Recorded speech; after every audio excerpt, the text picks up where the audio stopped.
Good afternoon, and welcome everyone to our August 14th, 2023 land use hearing here in the hearing room of the Larimer County Administrative Services Building. I call this meeting to order, and we'll start with the Pledge of Allegiance. Please stand and join me for the pledge. I pledge allegiance to the flag of the United States of America and to the republic for which it stands, one nation, under God, indivisible, with liberty and justice for all. Thank you all for joining me for the Pledge of Allegiance. I am Larimer County Commissioner Jody Scheib-McNally, Chair of the Board of County Commissioners. I welcome you all to our land use hearing this afternoon. Joining me at the dais today are my colleagues and fellow commissioners, Larimer County Commissioner Kristen Stevens and Larimer County Commissioner John Kafalis.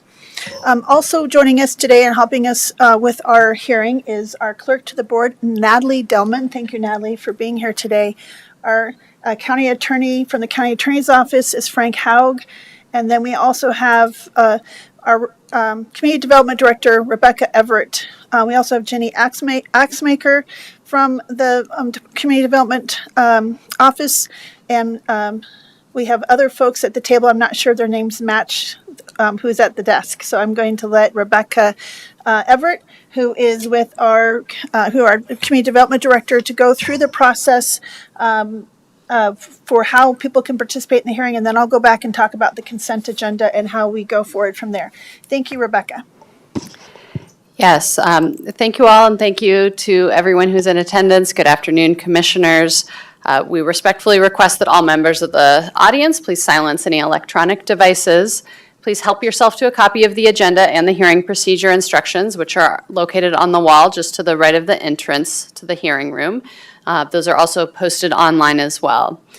Please wait to speak until you're recognized by the chair, and we request that everyone, when speaking, maintain civility and refrain from any audience applause, comments, or other disruptions during the hearing this afternoon.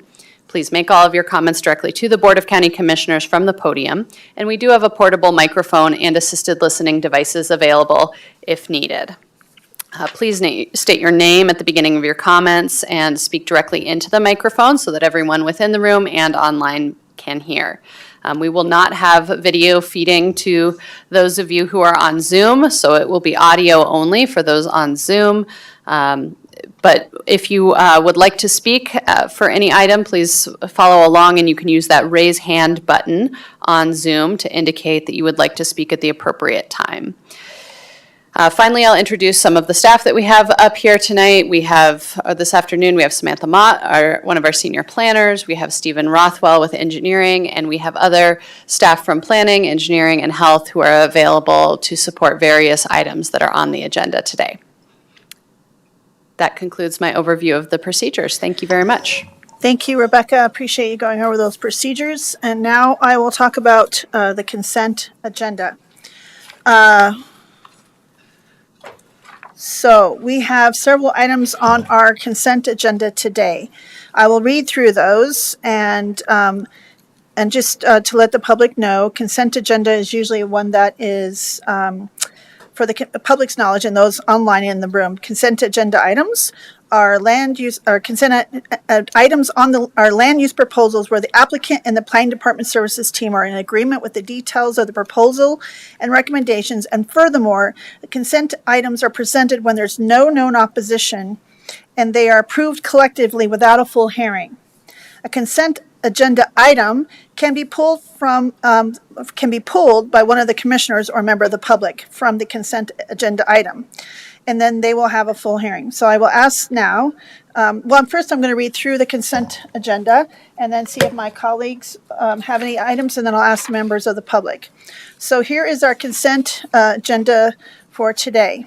We first have the first item is an adoption of the proposed Larimer County Stormwater Design Standards referenced in Article 4, Development Standards, Article 12, Floodplain, Article 13, Supplemental Regulations for the Estes Valley, and Article 15, Fees and Land Dedications of the Larimer County Land Use Code. The second item on our consent agenda is the Tian and Gurong Administrative Special Review Short-Term Rental and Appeal, file number 23-ZONE 3458. The third item is the FTCPW LLC condominium map file number 23-LAND 4328. Our fourth item is All Kinds Investments LLC with the amended plat, file number 23-LAND 4335. The fifth item is Fox Acres PUD Amendment, file number 23-LAND 4324. Actually, that was the fifth and final item on our consent agenda. So now I will ask any of the, and we have a one item also after that for the public. We have a hearing discussion item, but I won't mention that because right now we're just discussing the consent agenda items. So I will ask if either of my colleagues at this time would like to move any of the items from the agenda. I would like to pull two items from the consent agenda. I would like to pull item number 2 and item number 4. And I've already read those items, and I don't think I need to spell those out, or okay. And so now I'll ask members of the public, does anyone in the members of the public have any other items they'd like to pull from the consent agenda? If so, just raise your hand. I'll have you come to the podium. Yes, sir, come to the podium and let us know which item you'd like to have pulled from the consent agenda.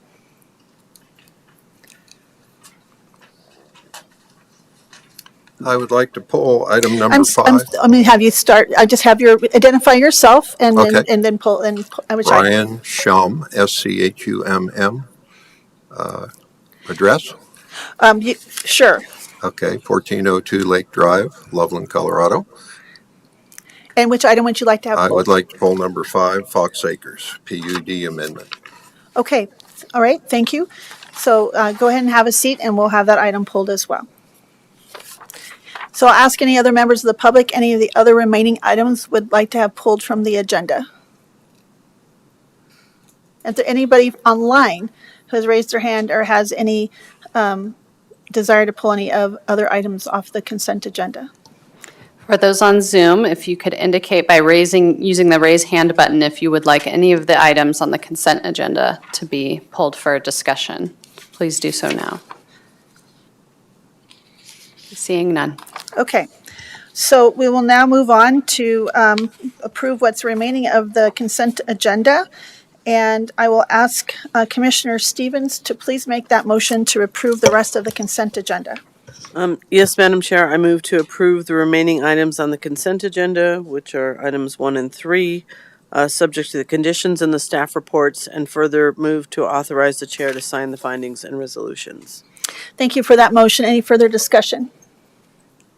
All those in favor? Aye. Aye. Okay, so I guess we'll just take these in order listed on the consent agenda. So we'll start with item number 2, the Tiana Garang Administrative Special Review Short-Term Rental and Appeal, file number 23-CONE3458. Give me just a second to get the presentation pulled up. As you might have noticed, I am not Planner Samantha Lasher. She is enjoying a day off, and so I'll be filling in with the presentation.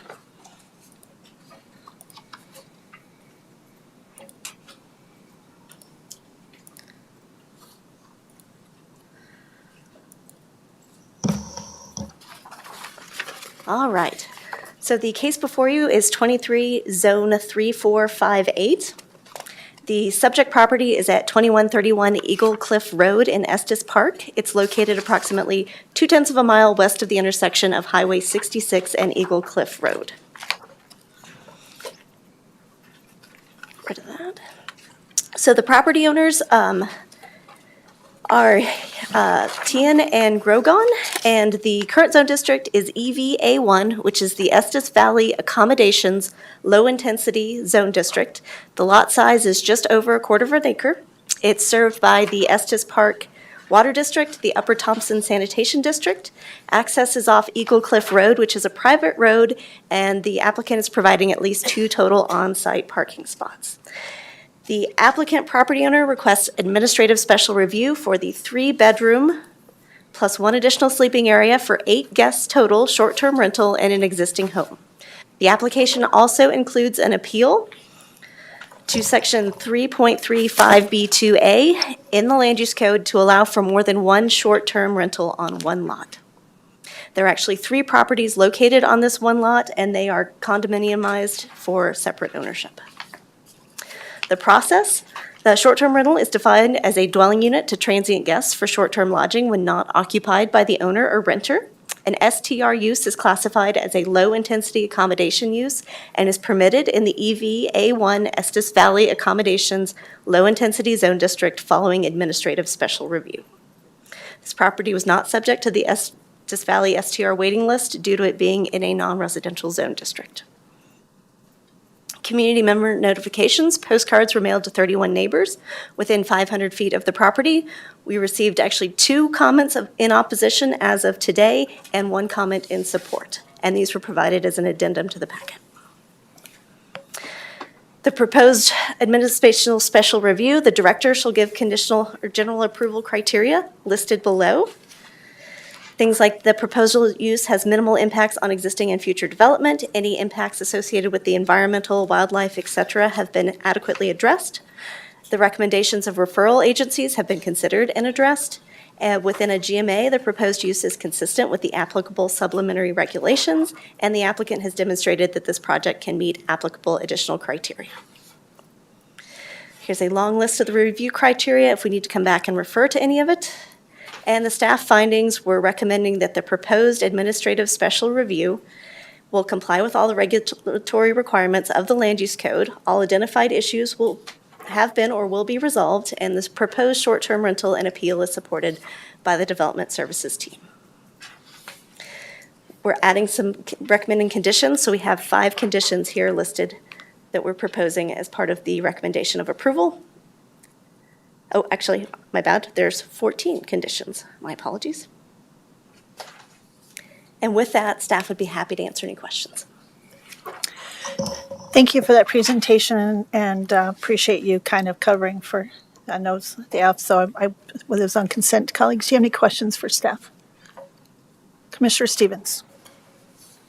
Yeah, I have a question.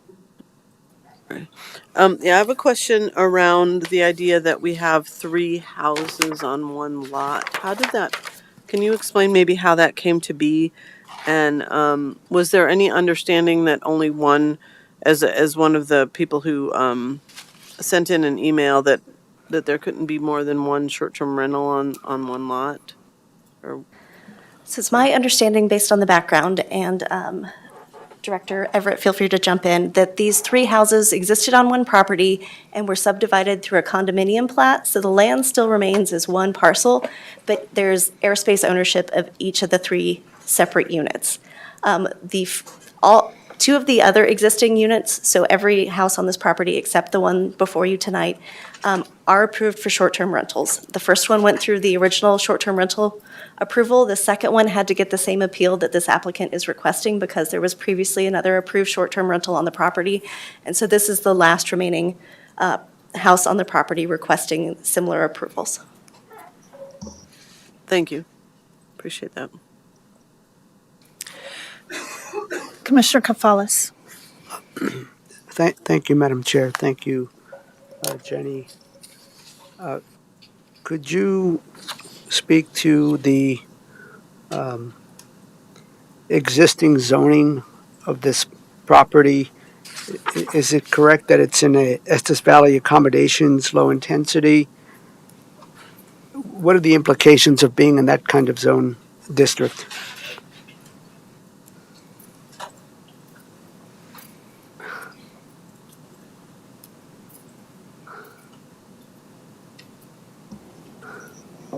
Give us just a second to pull up some information. And Jenny, if you could speak closer to the mic, that would help me. Yes, sir. Oh, thank you kindly, ma'am.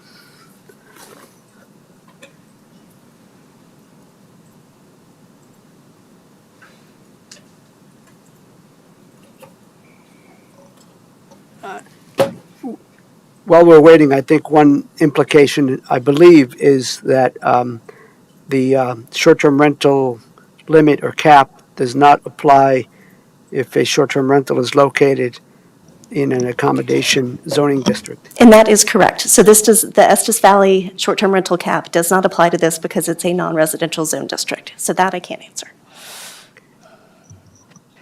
Yeah, I can speak to the EVA1, the Estes Valley Accommodations Low Intensity Zoning District. And the intent statement of that zone district is to allow for low intensity and small scale residential uses, low intensity accommodations, and very limited accessory uses located along highway and roadway corridors characterized by low intensity residential and lodging uses, including resort lodges, cabins, and condominium developments. Aside from these limited residential and accommodation uses, no new commercial development shall be permitted in this district. New uses, including new accommodations, shall be developed consistent in intensity, bulk, and design with the low-scale residential character of this district. So that's the intent of that district. May I do one follow-up? Thank you, colleagues. I guess I'm wondering regarding the fact that on this property, currently there are two short-term rentals, condominium style, so they're smaller in nature, I think. And the request is to appeal the requirement that one short-term rental per property. How does that fit into the definition of low intensity? Could you help me understand that a little better, please? Yeah, so in the context of an accommodations zone district, a lower intensity accommodations use would be something like a vacation home short-term rental rather than a large hotel or types of lodging that might have a greater traffic and overall footprint kind of impact to them. And so short-term rentals is a type of accommodations use that is generally considered lower intensity. On this particular property, if all three of the homes on this property were in common ownership, the process this would go through is a resort lodge cottage process. So it would be treated as kind of one property with a single property owner, a single property manager managing multiple different short-term rentals. Because there are individual property owners, for the different condo units, or because it's been, or each of the homes has been condominiumized on that lot, it's a little different situation that wouldn't go through that resort lodge cottage process. Thank you, Rebecca. When was the second short-term rental appeal approved for the second one? Because it seems like,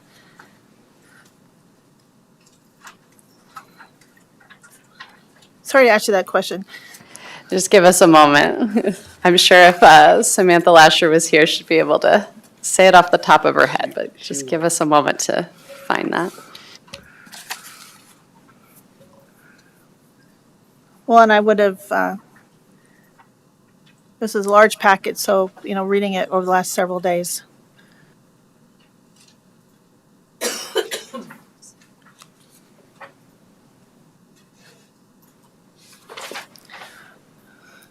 Yeah, I can ask you this. Yeah, I'm Okay, sorry, I can go ahead. answer that question. Let's see. So, one of the short-term rentals was approved in 2022 with 2 bedrooms and 1 additional sleeping area for a maximum of 6 guests.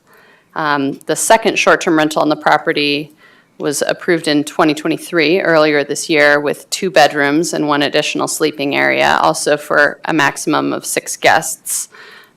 So relatively recently. The first was approved last year, the second was approved earlier this year, and now the third short-term rental on the property is before you today.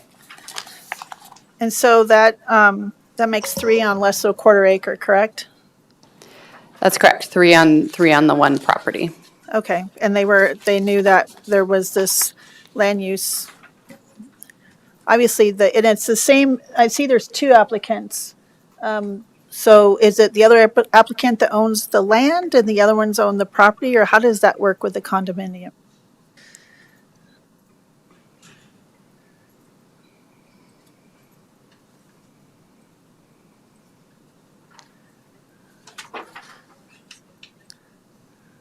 We'll double check and verify that. And if I could clarify acreage, the total acreage of the property is 0.87 acres. okay. This individual unit is on 0.28 acres. Okay, so it's the piece. Yeah. So the whole, so the lot is owned by someone, and then the homes are on the separate lots that are carved out, and that's why it's condominiumized?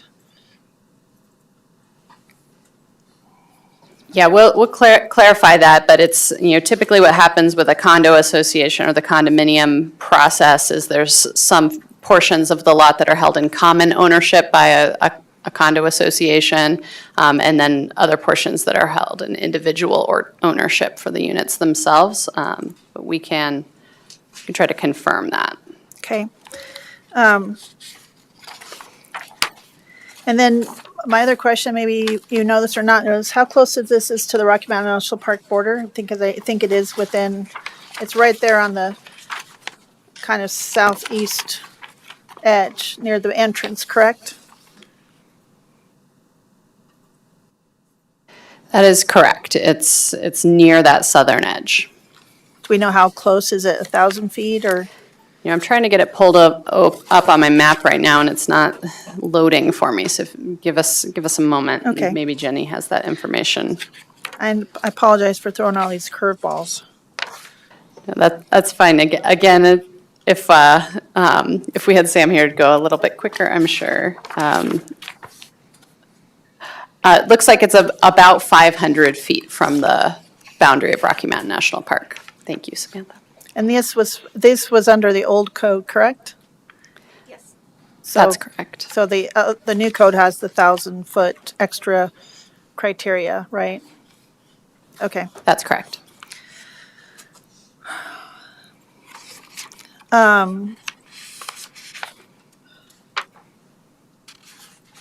Okay, I think that's all I have for right now.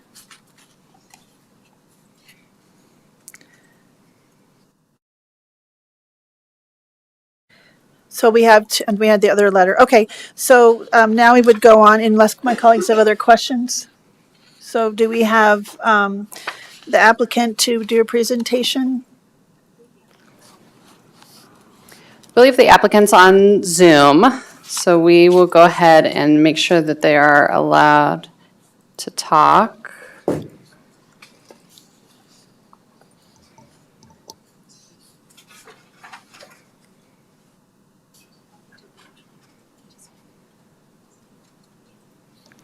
All right, so we've given Frank Tice and Yingying Tian the ability to kind of unmute and provide any presentation that they would like to. And to let them know that usually we only allow 10 minutes for presentation for this hearing from the applicants, and then 5 minutes for rebuttal.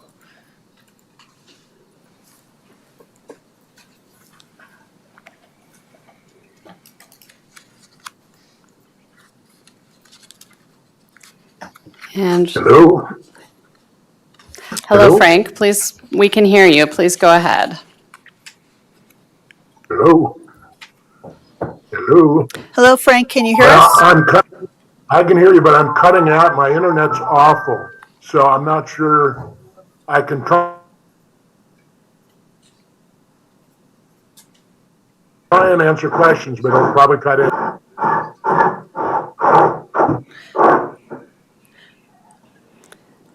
It sounds like he's available to answer questions, but may not be able to present. Okay. Frank, can you hear us at all about at least presenting the history of this property and how we've gone from one on a lot to three?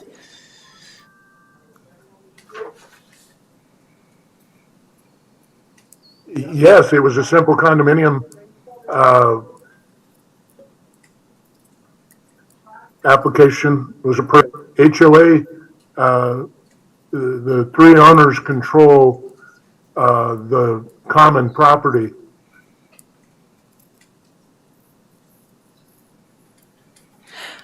Just like a normal condominium. And the I hope applicant. you could hear that. Yep, and the applicants were, this is Commissioner Shadegg McNally, and the applicants were aware that the land use code only, I mean, that's why you're applying for appeal, but when they bought the home, they understood that it was really only one allowed on, Yes, lot? that they had to do an appeal. Yes, they were. They understood that they had to do an appeal to get an approval. Okay. And,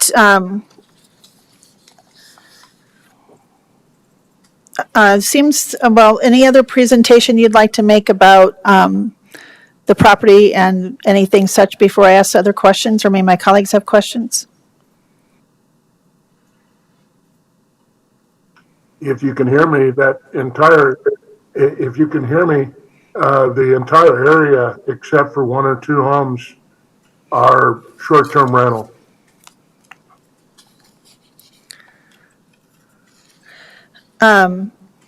Okay. Colleagues, do you have any questions for Frank Tice? Okay, then I'll ask my couple of questions. We do have a couple of emails. Frank, I guess we'll just close his presentation since he can't present, and we'll go ahead and maybe do public comment and then should I ask him questions now and then do public comment? This is a little awkward with him not able to present, so. I think if you have questions that are, you think might be kind of content-based or, factual information that you're trying to gather, that would be appropriate right now. If you'd like to move on to public comment, then ask additional questions after that, that would be fine too. Okay, so Frank, we did receive some complaints from some of the folks that still live and own property and live in that neighborhood. And there was concern about the traffic and the amount of wear and tear on the road. Do you know who maintains that road and the repair of that road in front of the property?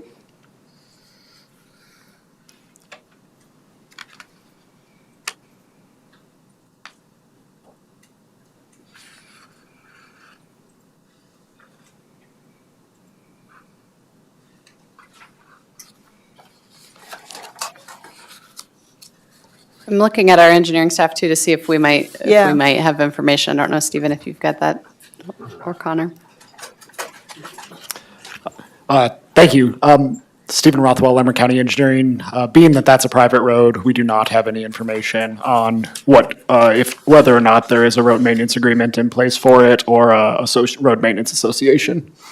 Okay, I was hoping that the applicant could speak to that a little bit better. yeah, okay.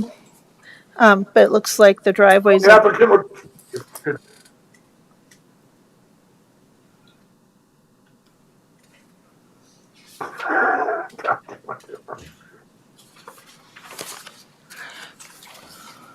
Frank, we heard you for a moment there. I may have expressed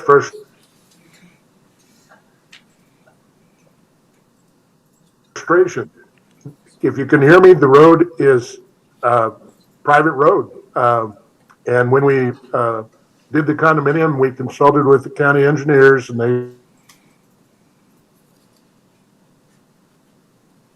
they said, and the planners, and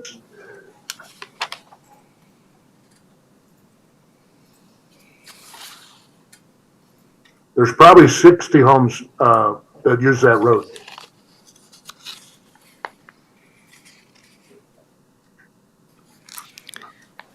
Does it have a road association that everyone pays dues, or is it a homeowners association? Who helps maintain the road?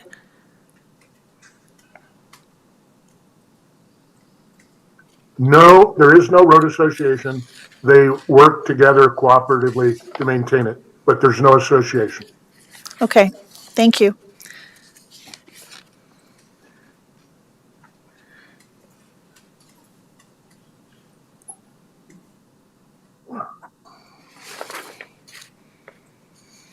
Is there any further plans to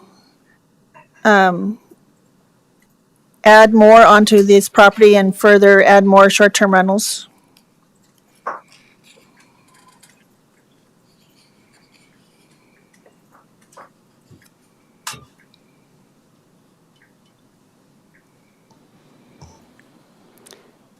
Frank, I'm not sure if you may have heard that question.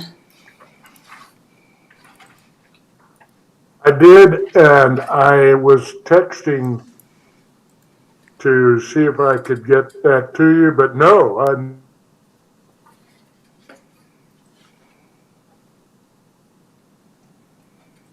there's no way to do any further units.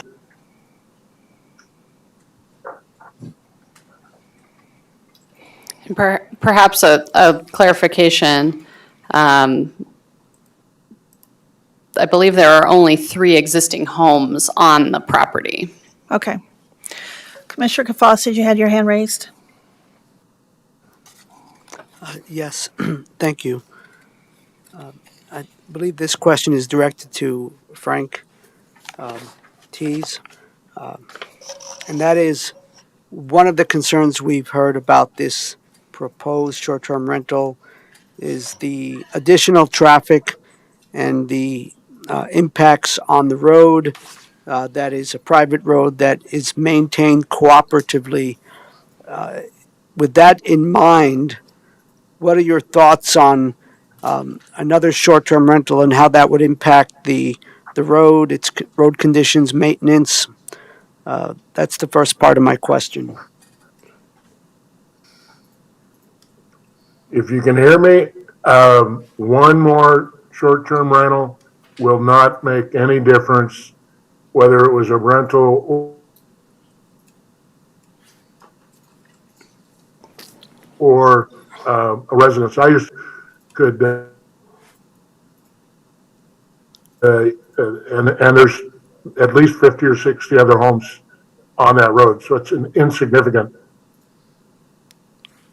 Then, if I may, difference. my follow-up. It's general. What was that? I'm sorry. My follow-up question, Frank, would be, do you think there would be a willingness to have some kind of memorandum of understanding or something along the lines of a commitment to making sure that the road issues are addressed as far as conditions and maintenance and all of that, snow removal?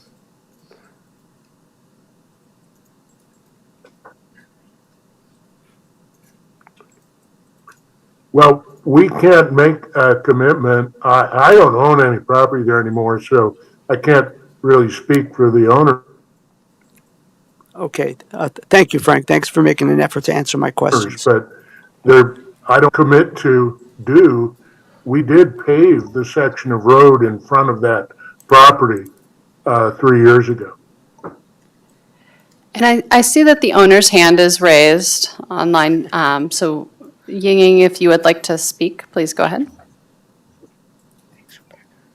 Hello, everyone. Could you hear me?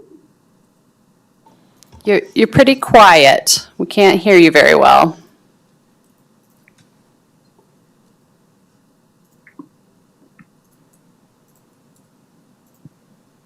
Is any better?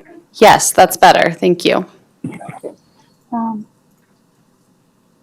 This is Ying Tian and Yogesh Gurung. We both here. We are the owner of 2131 Eagle Cliff Road, property owner. And thank you for asking that question. We were thinking about that too. We would willing to pay we willing to pay to maintenance the road with all the other 50, 60 home together to make the community better. We would love to pay, no problem. Thank you. Thank you for responding to my question with your answer. Thank you very much. Thank you. You are welcome.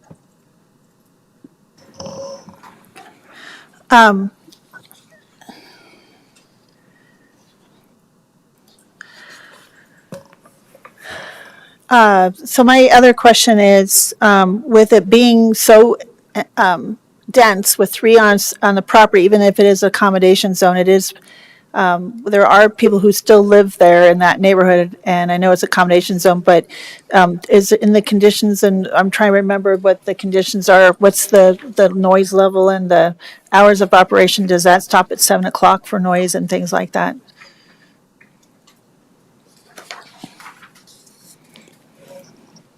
Okay. Yes, Commissioner, it does. Stated in condition, I believe it's 12. 12, okay, because this one had a lot of conditions of approval, and that's another thing that kind of got me at my interest up, because there was a lot of conditions of approval, and it's an unusual thing. So, and again, this is 500 feet from the park. Does the owners understand about folks, I know the park put that in, to request that the owners understand people just can't walk into the park, that they need to buy a pass. Do the owners understand that the park would like not to have social trails out the back of the property? I think you could ask the owner that, and perhaps Ying Ying could respond to that question on whether they are aware that people need to buy a parks pass to enter the park. And not enter through the back of the property, but go through the park, social trails? Yes, we are aware of that. Would you encourage your renters not to walk into the park down the road? Yes, definitely. Okay, thank you. Thank you very much. I guess that would be rebuttal and presentation. Any further questions, colleagues? Oh, public comment, sorry. We'll open it for public comment. Commissioner Gonzalez, did you have a question? I just wanted to make sure that we allowed for that public comment. I appreciate that. I just need to back up a little bit because we're a little off not having presentation and having trouble hearing. So we'll open it now for public comment. Anybody, I'll open it first to anyone in the room that'd like to make a public comment on this land use application number 23 ZONE 3458.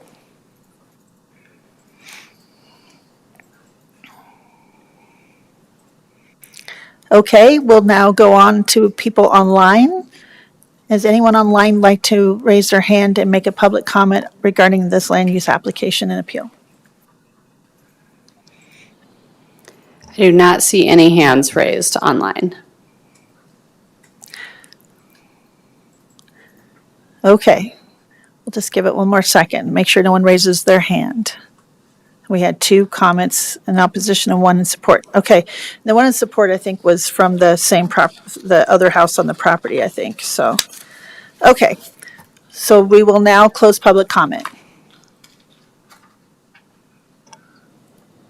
Okay, so colleagues, any further questions for the applicants or staff? Okay, so I guess we'll go and move on with our deliberation. I'll start with Commissioner Stevens. Thank you, Madam Chair. Thank you to the applicants, and sorry that we had a little bit of trouble with the connection, but I'm inclined to support this application for a short-term rental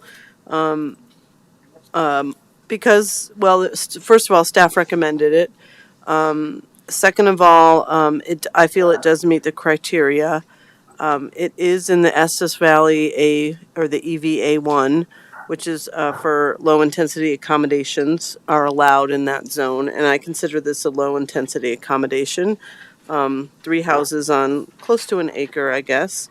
The other 2 are short-term rentals, so because it's proper zoning, and I think that they've adequately addressed some of the impacts that might occur, like noise and other things.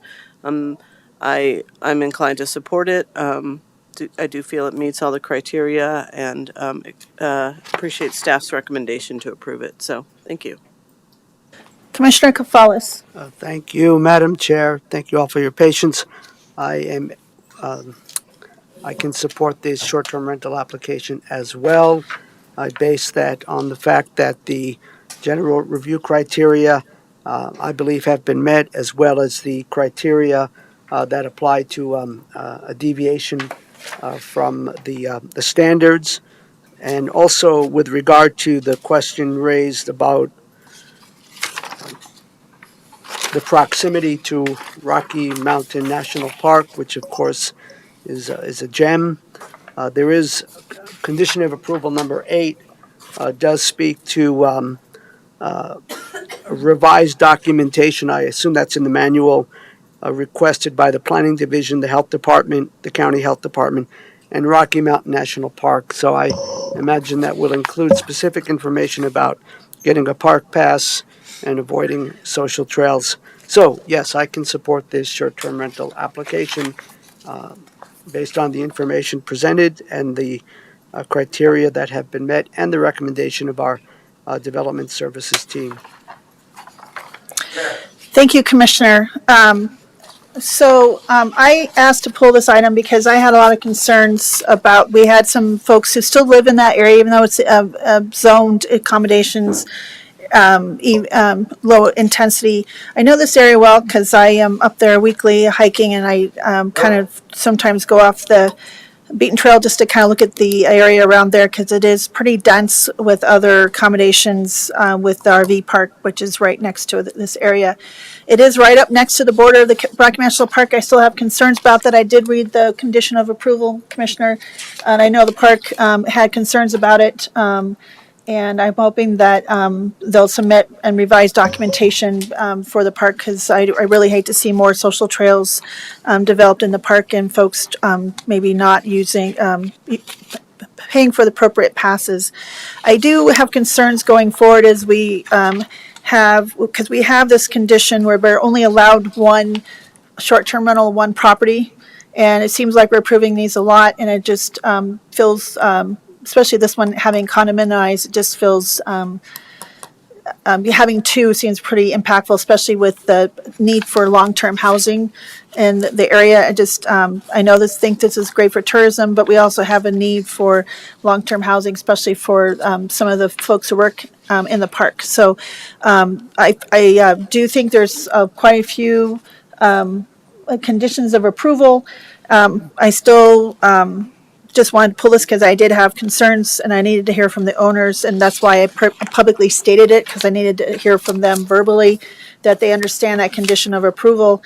And I am concerned about the condition of the road and the further, one more is going to be one more. There might be 60 homes and a lot of folks, but still a lot of cars up and down that probably make multiple trips per day because they're going in and out of town, and the road looks in pretty disrepair.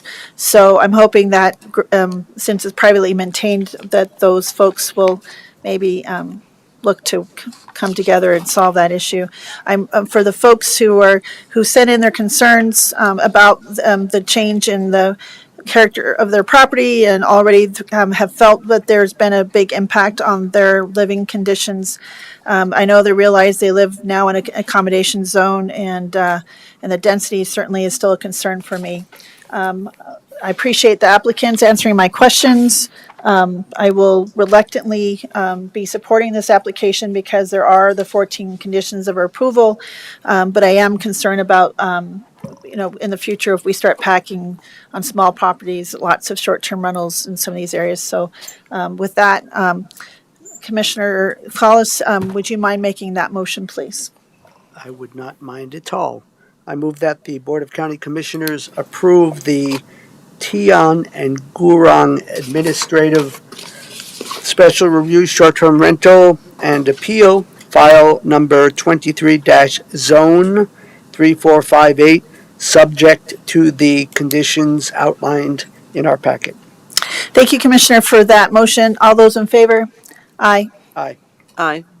Okay, thank you, staff. Thank you, applicants, and wish you well. And thank you for attempting to work through our technology challenges today. And we'll move on now to the next item that I asked to be pulled, item number 4, which is All Kinds of Investment LLC amended plat, file number 23-LAND 4335, and it will be, thank you. Yeah, we have Justin Curry. Justin Curry, thank you, Justin. I'll let you start with your presentation. Thank you.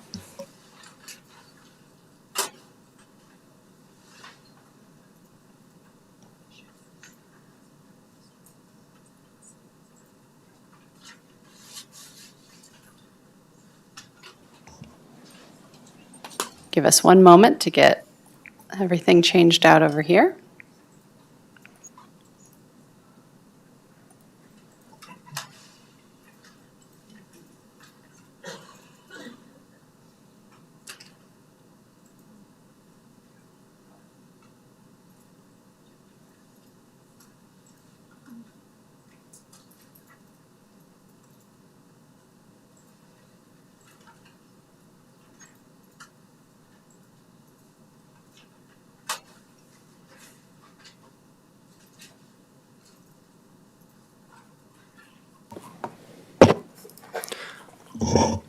Good afternoon, commissioners and members of the public. My name is Justin Curry, and I'm here to present on the All Kinds Investments amended plat.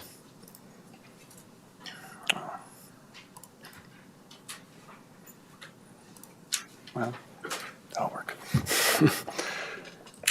Close out.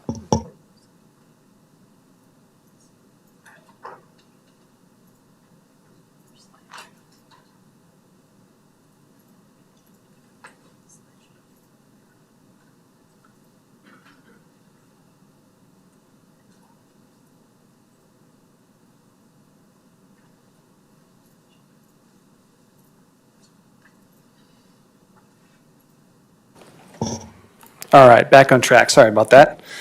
So this is the location map and the request. So this is a request to amend the existing Turner Minor Residential Development, or MRD, plat note language that currently limits the use to residential only.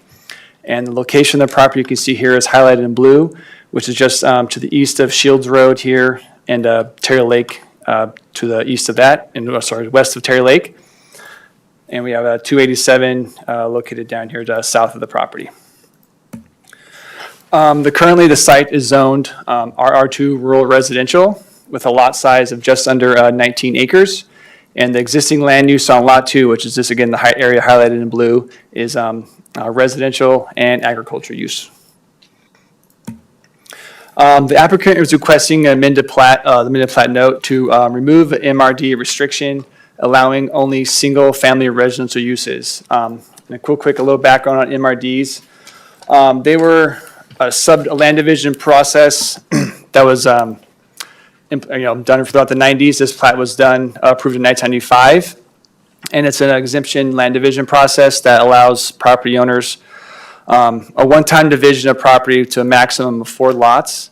And that during that process, they wouldn't be required to implement any sort of our current subdivision standards. So, no public infrastructure, drainage, and things like that.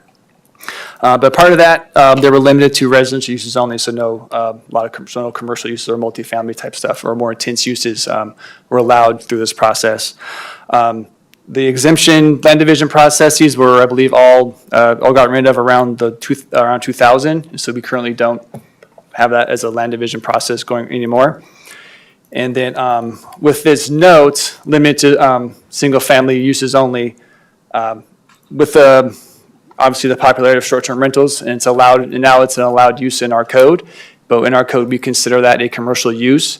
And so, if there is an existing MRD and they wish to proceed with a short-term rental application, they have to get this note removed, allowing residential uses only. And so that's the reason for why we're here today. And then if approved, any future commercial uses will need to go through subsequent planning processes. And then for the amended plat review criteria, so no additional lots will be created for amended plat. The subsequent lots will still meet the required minimum lot size. And then if there's any non-conforming lots, then the amended plat must not increase the non-conformity, which is not the case with this submittal. And then the amended plat will not create a non-conforming setback for any existing building. The amended plat will not adversely affect drainage or utility easements, rights of way serving the property or properties in the area. And then any covenants and deed restrictions or other conditions approved that apply to the original lots must also apply to the resultant lots or this final plat. We did receive comments from engineering and code compliance. There are no comments received from the health department. Engineering did not have any concerns with the proposal, and code compliance found several violations that will need to we'll need to go through the as-built permit process, and then we'll require, again, a permit and/or inspections. And in my understanding, the applicant is currently working with the county on addressing those issues. The Development Service Team recommends approval of the all kinds investments with following conditions. Again, as I mentioned before, all building violations that the county code of compliance found will need to be addressed. And then, again, the lot is still subject to all the covenants, deed restrictions, or other conditions that apply to the original lots of the Turner MRD other than the single-family residential restriction. And with that, I have a suggested motion the Board of County Commissioners approve the All Kinds Investments LLC amended plat, subject to the conditions outlined above, and authorize the chair to sign the findings and resolution. And with that, I'll take any questions you may have. Thank you for that presentation, Justin. Colleagues, any questions? Commissioner Stevens. Thank you, Justin. Just a couple questions. So you're saying that the minor residential development restrictions are no longer something that is in place? No, not the restrictions are in place. The MRD land division approval process is no longer in place. And so there are existing MRDs out there where these additional restrictions apply. It's just that we don't Use take that- applications or go through that review process Use anymore. that as a tool any longer? Yeah, I believe the Okay. exemptions were gone in 2000, I believe. Okay. And so, it's, the existing zoning is RR2? Correct. So in RR2, are commercial uses allowed then?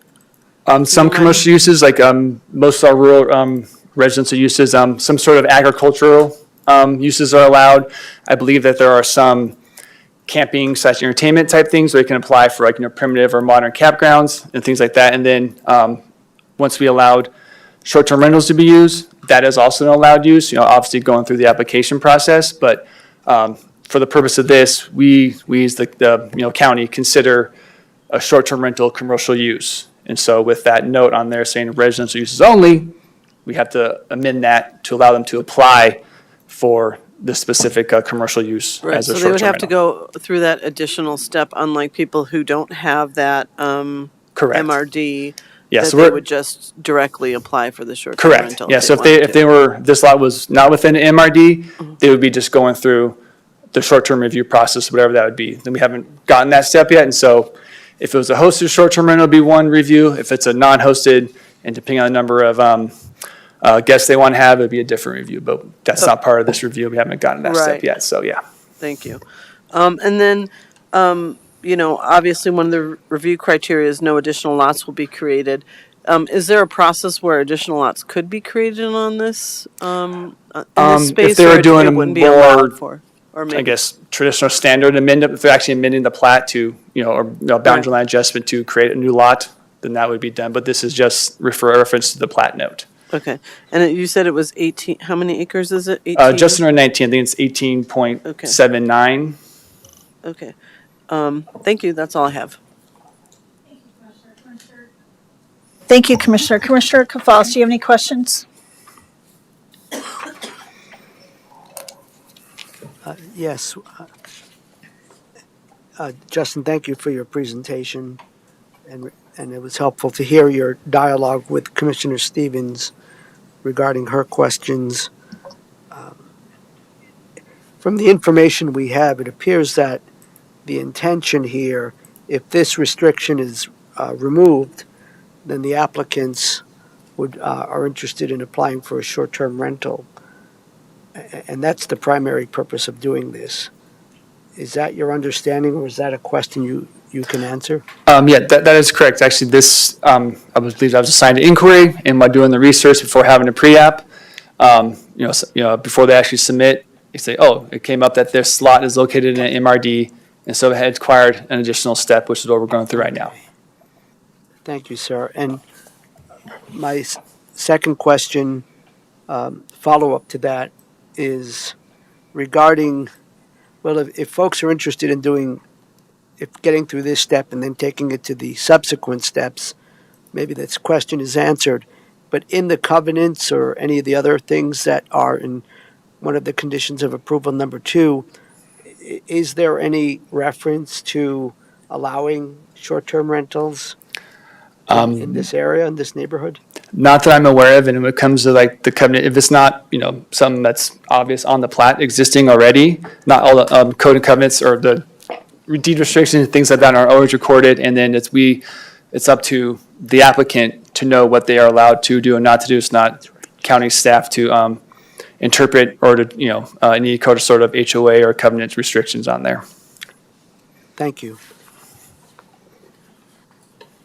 Commissioner Stevens. Yeah, I have one more question. So, why did we want to have a minor residential development category, and why do we get rid of it? That is something I would have to rely on some other staff. I am new to the county, about 6 or 7 months, and I don't have the historical knowledge or background of why it came up and why it went away without just making some assumptions. So if anyone up here would be able to help me out on that one.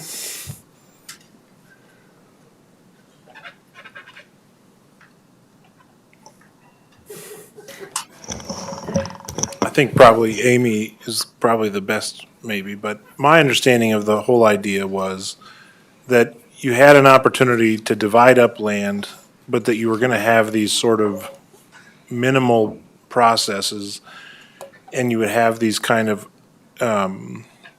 minimal development, and to keep it in residential, and to keep sort of that residential aspect of the area. And so, it's a way to get around the subdivision without having to do a full-on subdivision process. That's why I think they had it. We have other mechanisms now to do it. Is this property considered to be in a subdivision? I mean, is it kind of, 18 acres is a pretty big space, so is it? It's under 35 acres, so it would be a subdivision. It is considered. Okay, thank you. Planning staff considers an exemption lot, which is what we consider, a legal, like subdivided piece of land for planning purposes. Was this changed from the MRD, you said was changed in 1995, or was it changed in the comprehensive plan to what it is today? So this MRD was created in 1995, and my understanding that all exemption lot land divisions, if you will, were eliminated in around 2000. Okay, thank you.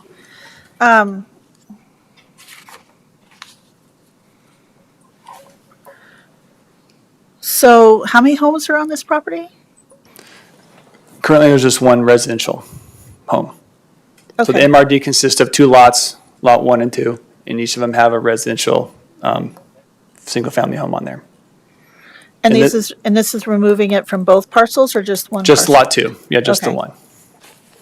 And there are some existing structures due to the agricultural use on there, and I believe the applicant provided a rough map of, this red outline is where the single-family house is and the short-term rental, and this red line is meant to be an existing fence, kind of blocking it off, and showing where it's appropriate for the renters to go. And this is existing structures that are, support the agriculture use. Okay. That's helpful. I don't think that was in our packet, right? That's just in your presentation? This map right here, I Yeah. don't believe it was. I did not include that, no. Okay. Or it might have been in the project description from the applicant. I can't remember off the top of my head. I'm sorry. Yeah, I don't think that map was, so that's helpful if you could keep that up there for a second.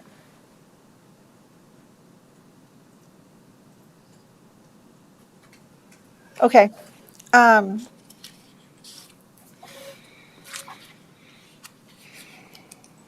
So changing this will allow, going forward, any commercial use? Or can you go through the list again and what allowed commercial uses are for that, would be allowed then on that property?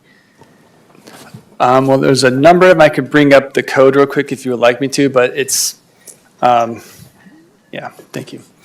So just so maybe I can try to help bring a little bit of clarity to it. But here, there's a plat that was made through a process called a minor residential development, which is a subdivision process. But it's a sort of an alternative to what you think of our normal subdivision process, because you're not building out 8 lots, you're only doing 1 lot, or however many lots were in this one, how many were in it at 2. So you weren't doing a full-on subdivision, you were just dividing one parcel into two smaller parcels, but rather than make you go through a full subdivision, you got to go through the secondary minor residential development process. The underlying zoning is not being changed by this. What's happening is there was a note on this particular plat that said you can only use it for residential purposes. So what they're asking for here is not to change the zoning, they're asking to modify the note on that plat that's prohibiting them from moving forward to apply for the short-term rental, because it says you can only have it for residential purposes. So it's not changing the zoning. Nothing that was allowed previously under the zone is changing. It's just non-residential stuff, to the extent that it would have been allowed in whatever zoning district this is in, would now be allowed. So I think maybe what you're getting at is, absent this note on the plat, what commercial uses are allowed in that zone district? And that, I think, is what we're trying to get at. Yeah, so I have the permitted use table pulled up on screen here, and just to orient everyone, we'll be looking at the RR2 column here. That's the zone district. Anything that's listed with an R is allowed by right, can go straight to, building permit if a building permit's required.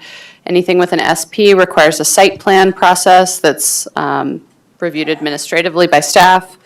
AS stands for Administrative Special Review, which is also a staff level decision. And then an S is a special review, which would require a public hearing, a land use hearing. So there are several agricultural, I'll try to keep my cursor in the RR2 column here. But there are several agricultural operations and cultivation type uses, community gardens, ag retail and wholesale that are permitted, subject to review processes. So nurseries, tree farms, agricultural labor housing, custom meat processing facility would require a special review with a hearing. Packing facility is permitted, subject to administrative special review. Apiary, commercial feedlot with a special review. Equestrian operations, poultry keeping, poultry processing. Under residential uses, there are very few residential uses permitted in RR2. There's, a cabin, single-family detached dwelling, a manufactured home, or a storage building or garage on a vacant lot, residential lot. Group living, so group homes, a community residential home or group home for various populations. It's a use by right, which would be considered a residential use anyway, so that wouldn't change. There are several community assembly uses, community cultural facilities, so assembly uses with indoor, outdoor area, cemetery, non-public school, so a private school would require a special review. So I'll kind of continue going down here, but this is kind of everything that's otherwise allowed under the RR2 zone. So various parks, playground, recreational types of uses. Garden supply center, an indoor kennel, commercial kennel, or an kennel with outdoor uses, subject to various processes. Indoor veterinary clinic or vet clinic with outdoor area. Again, different review processes there that would require public hearing in some cases. Now we're in pet animal hospital, outdoor animal, or with or without outdoor animal use areas. There are no food or beverage services allowed in this zone, so no bars, breweries, restaurants, taverns. A bed and breakfast is permitted under that administrative special review process. Short-term rental would require administrative special review. There are no marijuana-based uses that are permitted. No office, business, or professional services. No personal services permitted. A modern campground would require a special review process, as would a membership club or clubhouse. An RV park would require special review, and various other recreational uses, including shooting ranges, subject to the appropriate process. No retail uses are allowed. No transportation space uses are permitted. No vehicle repair or fuel or gas station or car wash type uses are allowed. No adult uses or general commercial uses. Under industrial, the only use that's allowed by special review is mining. No storage or warehousing uses. Some various utility and public uses, so energy generation and cellular facilities are permitted under various processes, and that's the end of that list there, so. Okay, I appreciate that. Just trying to understand, this is a new thing, and just trying to understand, making sure what the consequences or things for doing this, but obviously this is being asked for a specific reason. So colleagues, do you have any other questions? So is the applicant available in the room or online? Great. So we'll ask the applicant to come up and introduce themselves, and you'd have 10 minutes to present, please.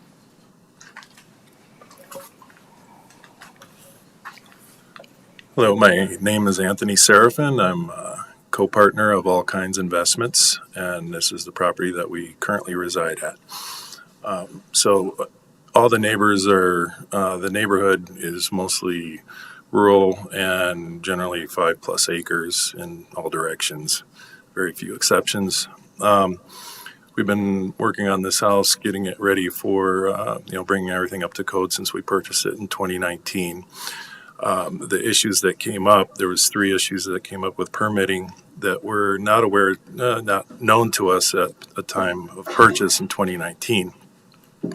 Currently working with Chad Gray from the building department, from Larimer County Building Department. I've resolved 2 of the 3 issues, and the 3rd should be resolved by next week. As far as I know, there has been no opposition to doing a short-term rental. It's not going to increase the impact on there. There's only 4 homes currently using the access road there. That's so no more than what's currently being used, because we live there, so we use the road every day anyway. So we will be we're moving into the house next door that we've been building for a few years, and so we'll be operating the Airbnb as a managed rent or short-term rental from next door. Currently, there's a lot of space. Everything is fenced off, as you saw in this diagram here, so that they only have access to approximately 4.5 acres, and most of it's just the drive entrance and whatnot. So it is all gated and fenced off from the rest of the property and the other buildings, as well as the neighbors. As you can see, there's really nobody else in that view, and not sure if there's any other. It's a 4-bedroom home. It's off the path, so noise isn't really an issue. We will be asking, and that's a different, from what I understand, a different process after this gets approved. So basically, we're just asking. I didn't realize that this would go into a commercial. Short-term rental is considered commercial. And now that we're aware of this, and that's why we're going through this process.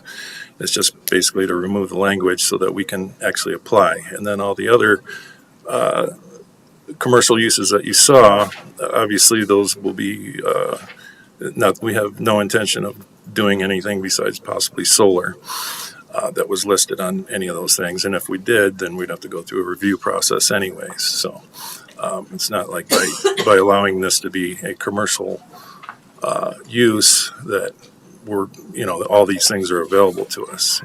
We still have to go through the independent process of applying for each and every thing. But I'm just telling you here that this is as far as we want to go. As far as that, we thought it'd be a great place for a short-term rental. It's nice and quiet, and it's close to Fort Collins.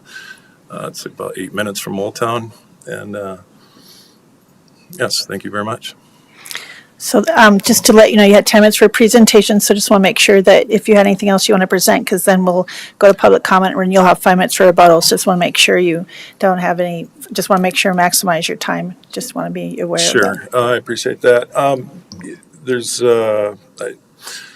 I said, everything seems relatively straightforward.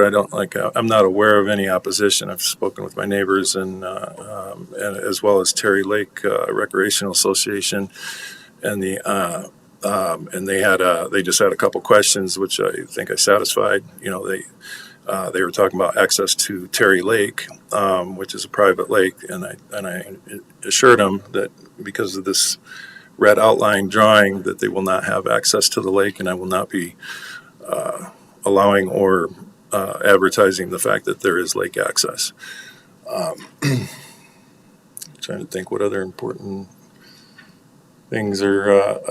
The outbuildings, which is a barn and a shed and a small garage, are going to be cordoned off from access.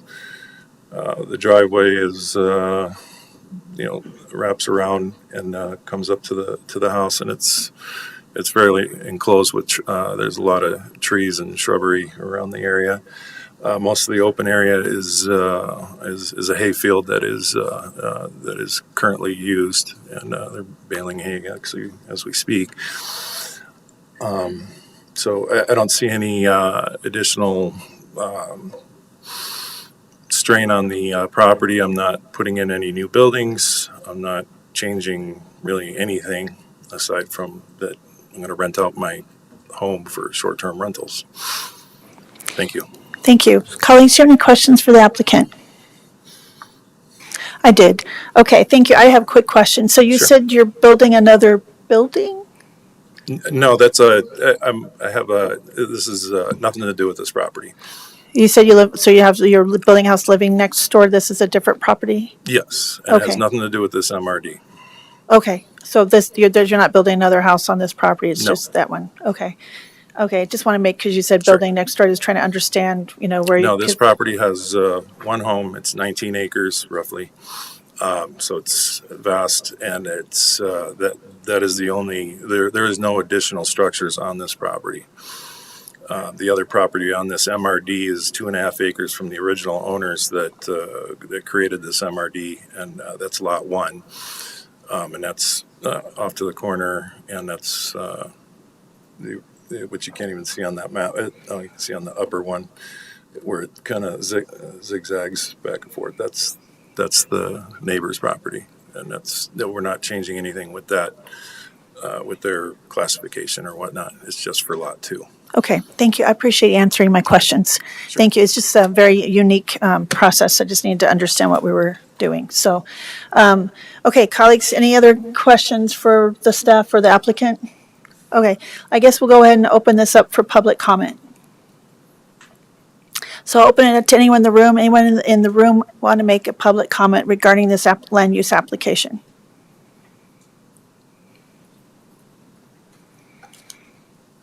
Okay, I'll ask now for online. Anyone online would like to raise their hand or indicate that they would like to make a comment about this land use application? We no longer have any online attendees, so no Okay. hands raised. Great. So I will now close public comment.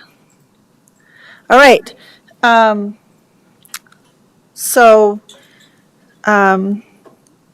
Before we start deliberation, I just want to clarify with staff, we're not talking about any other applications today. We're just talking about changing, with this, for this 18.79 acres, changing the Turner MRD that was created in 1995. We're just changing that, taking that off of the deed restriction to allow for other single-family, other uses than single-family residential on Lot 2. Correct. And that's all we're doing today. That's all it is today, Okay. yes. All right.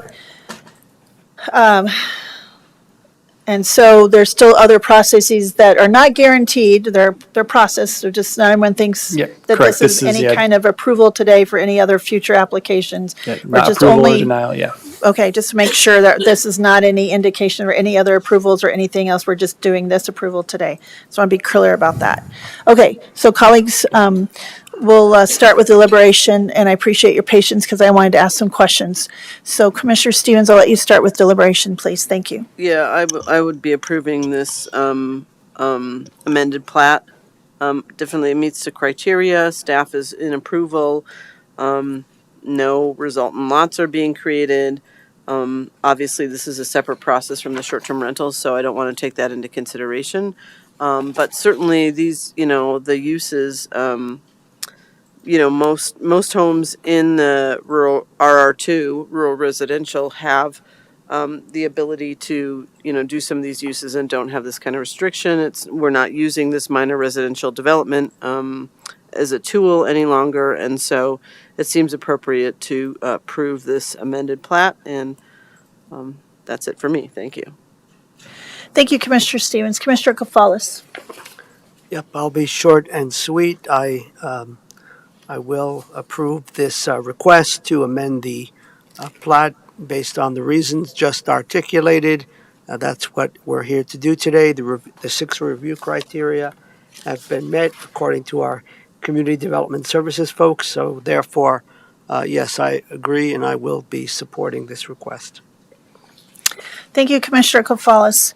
I appreciate staff and applicants, as I had some questions about this, want to make sure, because these are land use decisions that are have consequences and long-term, impacts, that I wanted to make sure I understood what was happening, going on, and I can't ask some of these questions until we're in a hearing. So, and so I looked at the review criteria, and as we were having this discussion, and looking at the criteria, at least A through D, and E, and I was really wanting to understand about E and F. Those were ones I wanted to kind of listen and hear about, because I had some concerns about review criteria E and F. So after talking with staff and understanding the history of this and understanding what this meant, and understanding this is not any kind of other, we're not even considering any other applications or processes. We're just asking for this one item. I will be supporting this, I guess, going forward, but I still have concerns about E and F, the review criteria. Just want to state that publicly. So, so I will ask Commissioner Gonzalez to make that motion that's up on the board, or in front of you on your screen, if you are up on the board there, if you wouldn't mind. Yes, thank you. I move the Board of Commissioners approve the All Kinds Investment LLC amended plat file number 23-land 4335, subject to the conditions as outlined above, and authorize the chair to sign the findings and resolution. Thank you, Commissioner, for making that motion. Any further discussion? Okay, all those in favor? Aye. Aye. Aye. Okay, thank you for the applicants and the staff for that presentation and discussion. And now we'll move on to the other item that was pulled from the agenda, Fox Acres PUD Amendment File Number 23-LAND 4324. And I will ask Tracy Hicks is coming, is right, Tracy? Present on this. Yeah, okay, I'll let you start your presentation. Thank you.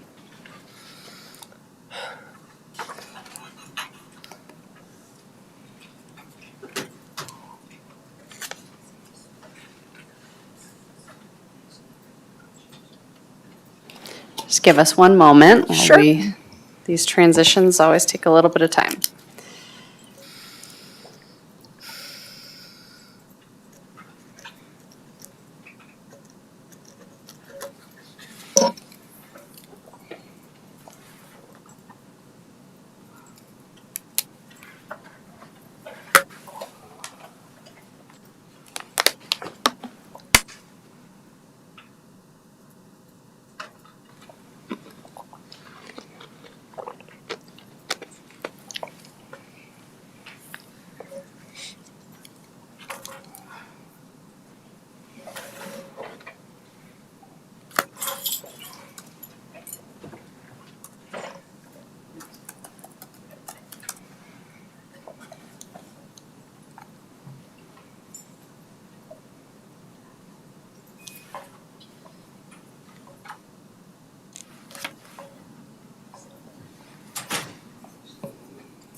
Are we close? Okay. All right, Tracy, we'll have you present. Thank you. Yeah, thank you. Sorry about that. No worries. All right, so thank you, everyone. My name is Tracy Hicks, and I'm with the Larimer County Planning Division. I'll be presenting on Fox Acres Country Club PUD Amendment, file number 23-land 4324. So just to give you some context of the location of Fox Acres Country Club, it is located just about a half a mile east of downtown Red Feather Lakes, roughly, and it is on 218.57 acres of land. The applicant requests an amendment to the existing PUD to clarify definitions of the Fox Acres Country Club PUD. You can see the definitions that they're clarifying for the record in attachment C of your packet. Okay. Staff finds the request meets the review criteria listed in 657D3 of the Larimer County Land Use Code, in addition to the review criteria found in 638D.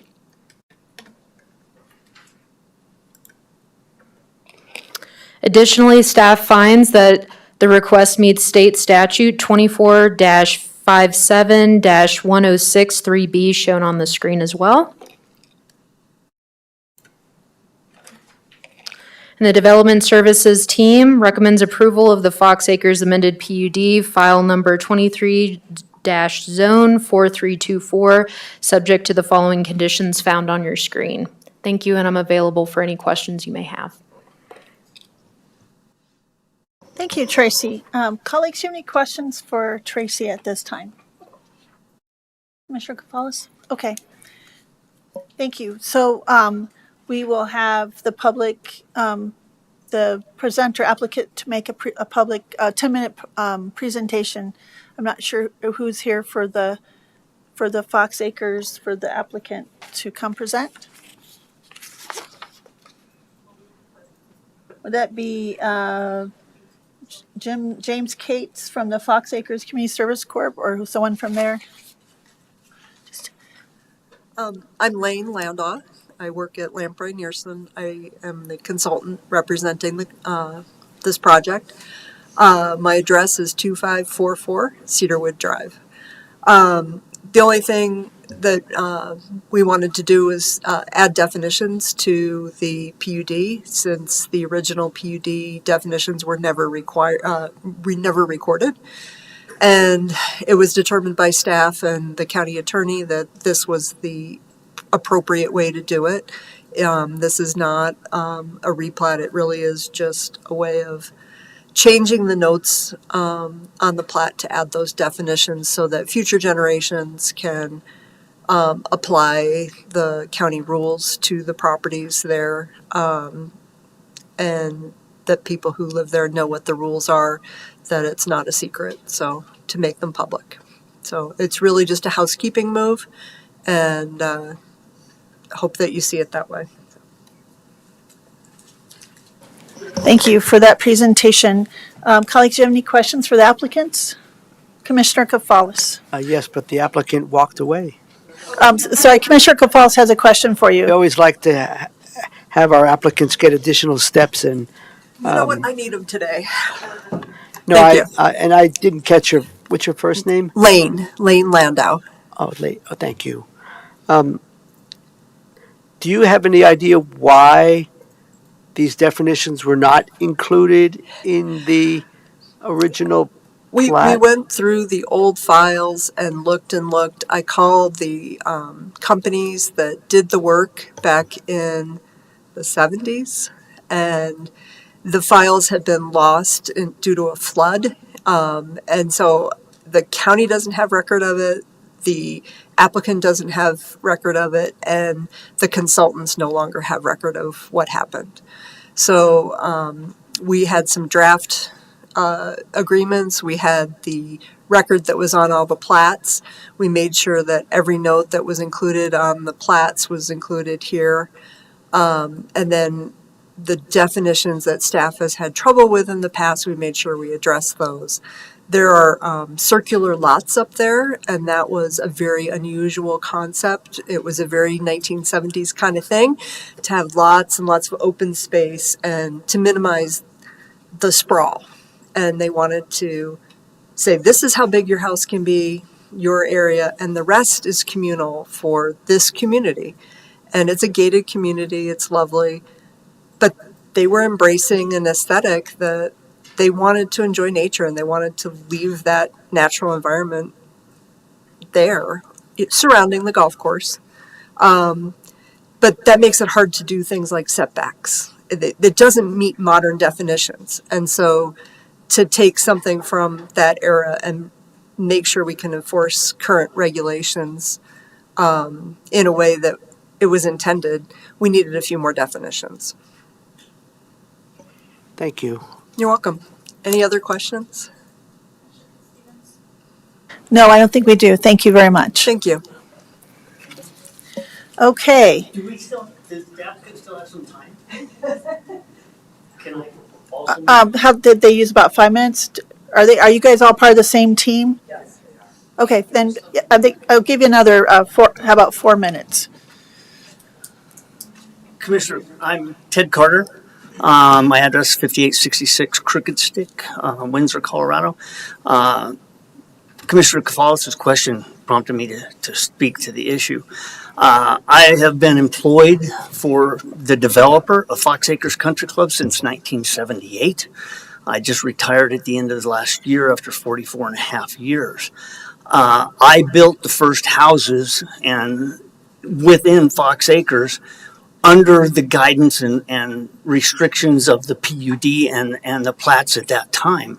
Worked with professionals of Al Cadera, John Pettis, old county zoning, building, planning individuals that we had to meet those restrictions.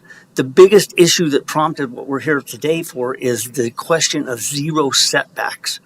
The building envelopes and the areas for lot definitions stated that there was zero setback requirement, which is extremely unique. But the fact that I can attest today that the first 14 houses that I built inside of Fox Acres, we actually put the foundations in first and then platted the lot for those houses around that foundation with up to a 1 foot setback inside the lot, just to make sure that the improvements were inside the lot. So in the early years, it was understood, everything went fine. But then Al Cadera retired, John Pettis retired, new people came into the county. We went in, went for a building permit. The building department had questions on the zero setbacks. So with the evidence of what was existing, everyone and what people could find, they became convinced that yes, this was what was intended and what was approved. All right. People keep retiring. People keep moving on. I just retired. And so in knowing that I was going to retire, there was still people still building today. When it gets to the building department, the question of zero setbacks comes up again, and we have to go through the whole fight. Tracy got in the middle of the whole thing with Rob Helmick. Her predecessor understood it and supported it. He would go into the building department and explain to them what happened in Fox Acres. Everything would be fine. But now I'm retiring, and we just went to the county and said, how do we stop this? How do we cure this for the future? And because the new planning guidelines, the definitions of building envelopes, the definitions of lots don't match what the PUD was of 1979 in Fox Acres. And the original approved PUD, the county doesn't have records of. They can't find it. The company that I worked for, that was all done from their home office in Kansas City, Missouri at the time, and a legal counsel there. I can't find copies of the original. So we said, how do we cure it? They thought they could do it in staff, in-house, through the building department.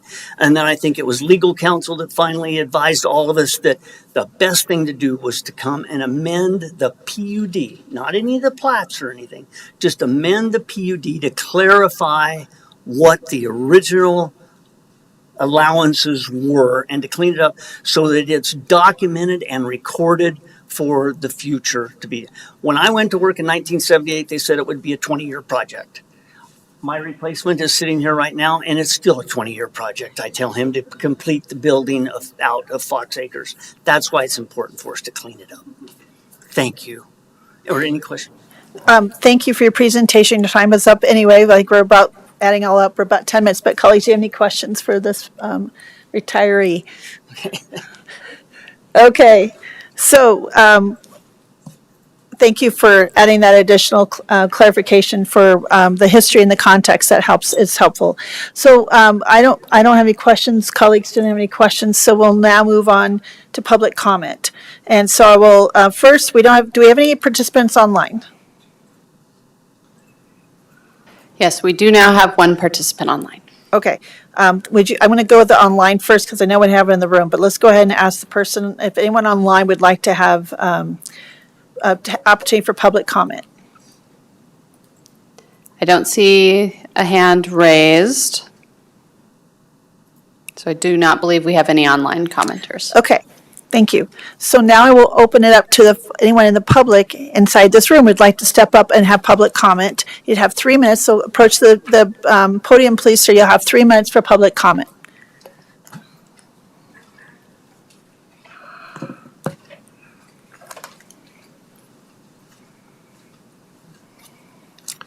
Brian Shum. Very complicated situation. As you've learned from the folks at Fox Acres, passage of time, need to correct things, need to record things, so on and so forth. My issue is that I've had a long running conversation with the staff that filing 2 has taken legal access from many lots in Ramona Heights. And the emails that I wrote were specific to the staff because they are very familiar with what's going on. But their comment here, only one property owner adjacent to the development had comments regarding existing legal access property in Ramona Heights, doesn't cover my concern. My concern is you're trying to amend the filing 2 plat, which is seriously flawed because it took access from Ramona Heights lots. My point is, in the 3 minutes, that you are amending the plat. There are things that need to be amended in the plat, but you are amending a seriously flawed plat that should never been approved to begin with.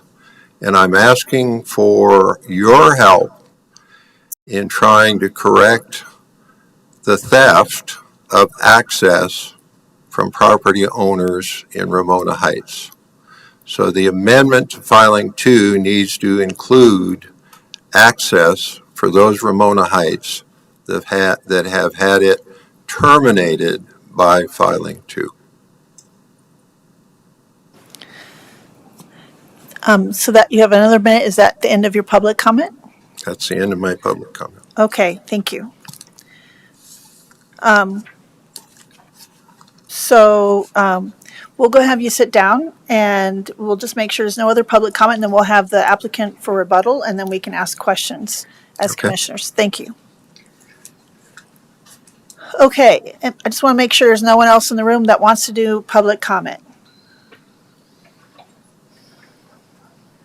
Okay, we will now close public comment, and we'll allow the applicant 5 minutes for rebuttal for public comment and from the comments made. So if the applicant, whoever would like to come up, you'd have 5 minutes for rebuttal.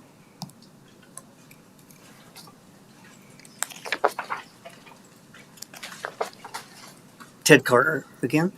Hi.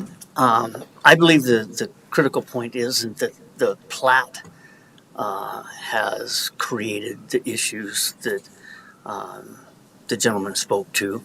A quiet title action in fact, 2 decrees by the District Court of Larimer County were approved in, I believe, 1980.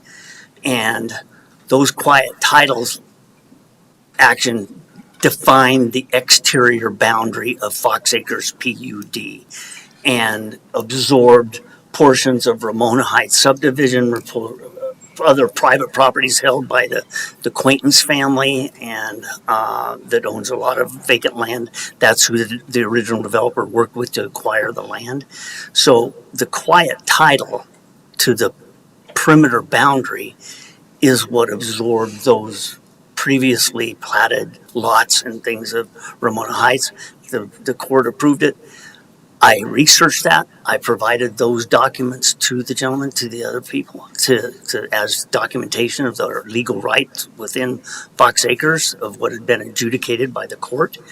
And no one has ever brought anything to us, to our legal counsel, stating that anything was any different. And that what was quiet titled is appropriate and provided. Yeah. Lane Landa. The other point too is that the process for filing 2 was a public process. It was noticed to the public, and there was not objection to that at the time. The plat includes a note saying that the roads, including it says which lots from Ramona Heights, including the roads between, which are hereby vacated. So that was put onto the plat at one point. So it's been done as far as the applicant knew through as many legal processes as they could to make that boundary of the subdivision.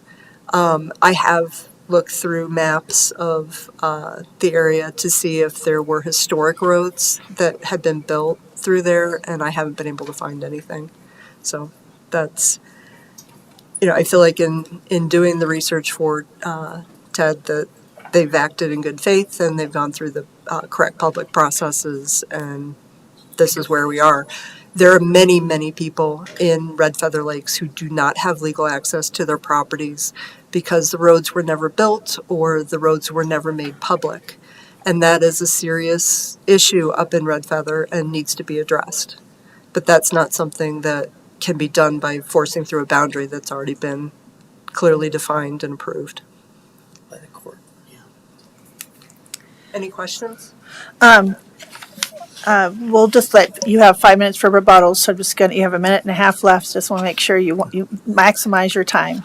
Well, I would just add that as far as public processes, the quiet title action is a huge public process. I mean, where anyone and everyone is, public notices given out to anyone. So in the original paperwork, there were 3 properties defined as exceptions within Fox Acres PUD, where property owners did come in and say, I own this property and I don't want it to be part of the PUD. And those exceptions were in there, and those individuals did retain legal access to their properties. But that was part of the whole legal process. Okay. Thank you for your rebuttal. Okay, so I will close public comment. We're on the rebuttal.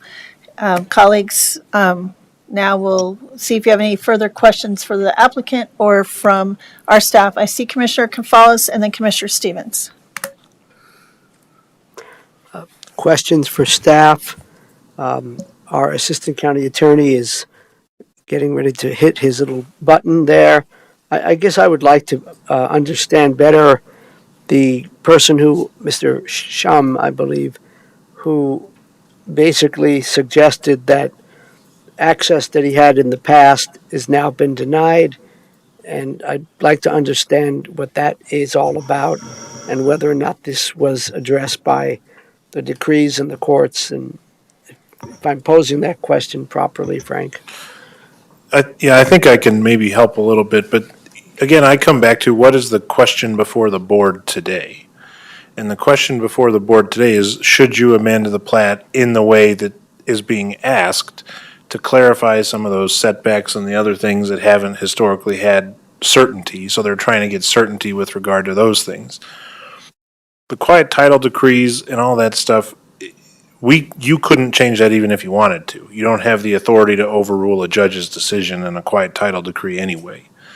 And so if there's some problem with access, one of two things would need to happen. Either one, they'd need to resolve that matter privately amongst themselves and determine who gets access to what. Alternatively, if they wanted to modify where the roads were on the plat, they'd have to come in with an amended plat for the purpose of doing that. And that's not what has been presented today. So there are processes or mechanisms to try to address some lack of access, but that's not what's being decided right now. Yes, thank you, Madam Chair. Thank you, Frank. I appreciate that. That was kind of my take on this, that what is the question at hand today is to amend the PUD as it pertains to these definitions. And the other issue is a larger issue, and you've suggested two ways to try to address that. Is that correct? Did I understand you correctly, sir? Yes. Yes. Thank you. Thank you, Commissioner. Thank you, Frank. Commissioner Stevens. Commissioner Kvalis answered my question, had the same question that I did, and the question was answered, so I'm fine. There wasn't germane to the discussion that we're having today, so, and there's other methods for that to be resolved, but it's not something that we're looking at today, so thank you. Thank you, Commissioner Stevens. That was my question too. What is in front of us today, and did we have any? What was our lane, and what we could or could not address today? And it sounds like our what we're only able to talk and address is what's in front of us, and part of the amended the file and the application. So. And I do. Sounds like staff have been trying to address this to kind of clean up some things that have been historically unclear for a long time. And as even the consultant states, it sounds like this issue of access is a overall arching issue for another discussion or process. Would that be a fair thing to say, Frank? Yes, I think that's accurate. The other problem, just so you know, is you can't, when you make an application, you say, I'm making an application to amend it for this.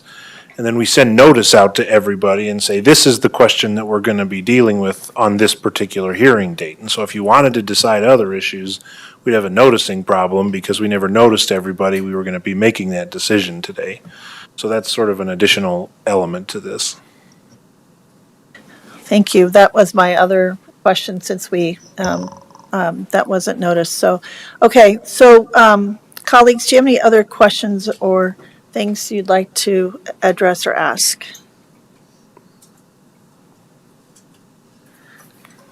Okay, so with that, let's move on to deliberations. So I'll start with, believe it's Commissioner Kvalis. His turn to go first this time. Yes, thank you. Thanks to all the folks who came all the way down from up high up in Red Feather Lakes area, Fox Acres. Appreciate your presence. Again, based on my understanding of what's before us today, I can certainly support this request to amend the PUD. And I believe the review criteria have been met. We've gotten clarification of what is the topic at hand.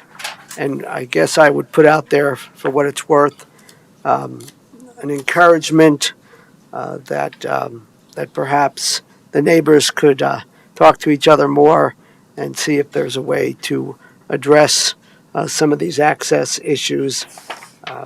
Just wanted to state that for the record, an encouragement to try to have that communication and see if there's a way forward that way. Thank you. Thank you, Commissioner. Commissioner Stevens. Yeah, I'm in agreement with Commissioner Kvalis. It seems pretty straightforward, and I do most largely see this as a housekeeping issue. But I appreciate the people from Fox Acres Group kind of coming in to, it just provides clarity for the people who live there and any new homes that are built there. And so, I'm in support. There again, does meet the criteria, and would just say to Mr. Shum that there's other mechanisms and you can pursue that as you will, but that's not what we're here to discuss today. And to Mr. Carter, appreciate that you came out of retirement or to get this one last thing taken care of. I think it's important for the community as they move forward to have those clarity around those definitions. So we'll be supporting this. Thank you. Thank you, Commissioner Stevens. I echo a lot of your comments. So I first want to thank folks and staff for working together, trying to, address something that's had some lack of clarity for a long time. And I appreciate, it's Mr. Carter, right? Okay. Lots of information in front of me today. Just to come and bring with you and your predecessor, the new person that gets to take on the 20-year project to address, to come down and address this and be available for answering questions. And I appreciate your dedication and diligence to making sure that you kind of help, provide clarity and smooth out some of these definitions for going forward.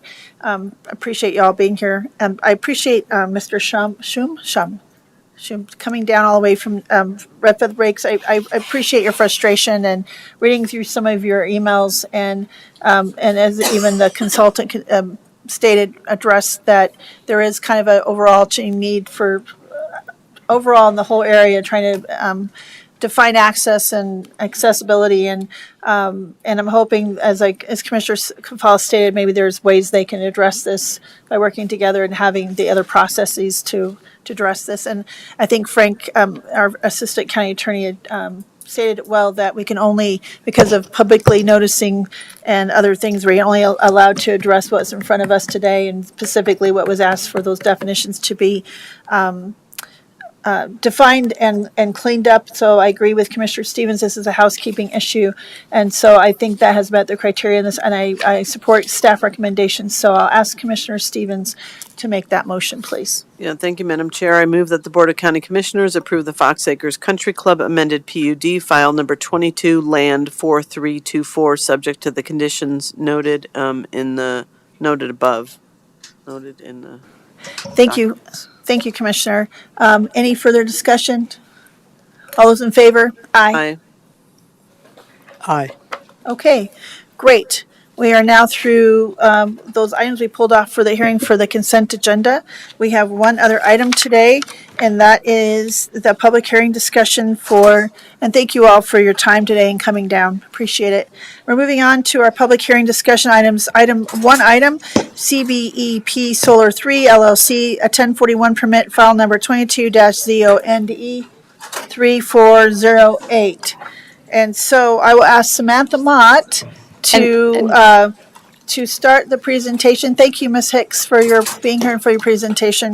I'll ask Samantha to, when ready, to go ahead and start her presentation. Thank you. When she give us a moment to get transitioned here, and in the meantime, I do want to acknowledge, I know Tracy Hicks just walked out of the room. This is her last hearing with the Board of County Commissioners. She's leaving us at the county, and so want to thank her for her service to this community and to the Larimer County organization over the past several years. Well, thank you, Rebecca, and thanks for taking note of that. And Tracy, if you can still hear us, sad to see you go. Appreciate all your time here at Larimer County, and you've been a great asset to the county, and we wish you well, and sad to see you go. So, and wish her well. I think she's moving back home, right? So back to, and has some nuptials in her future. So wishing her all the best and going forward. So thank you for that. And Samantha, if you're ready, we're ready. I will also just quickly note, I know we have a 6:30 hearing as well this evening. We've got this item. If at any time the commission the board would like to factor in a break, we can work through the mechanics of how we transition from one hearing time to another and work that out. So just want to I appreciate that. let you know that we're aware of the time. Yes, and I'm aware of the time as well. Do we have a feeling about, is there a lot of public opposition that came in with this, or is this a pretty straight 1041, or? Good afternoon, Commissioner. Samantha Mott, Senior Planner.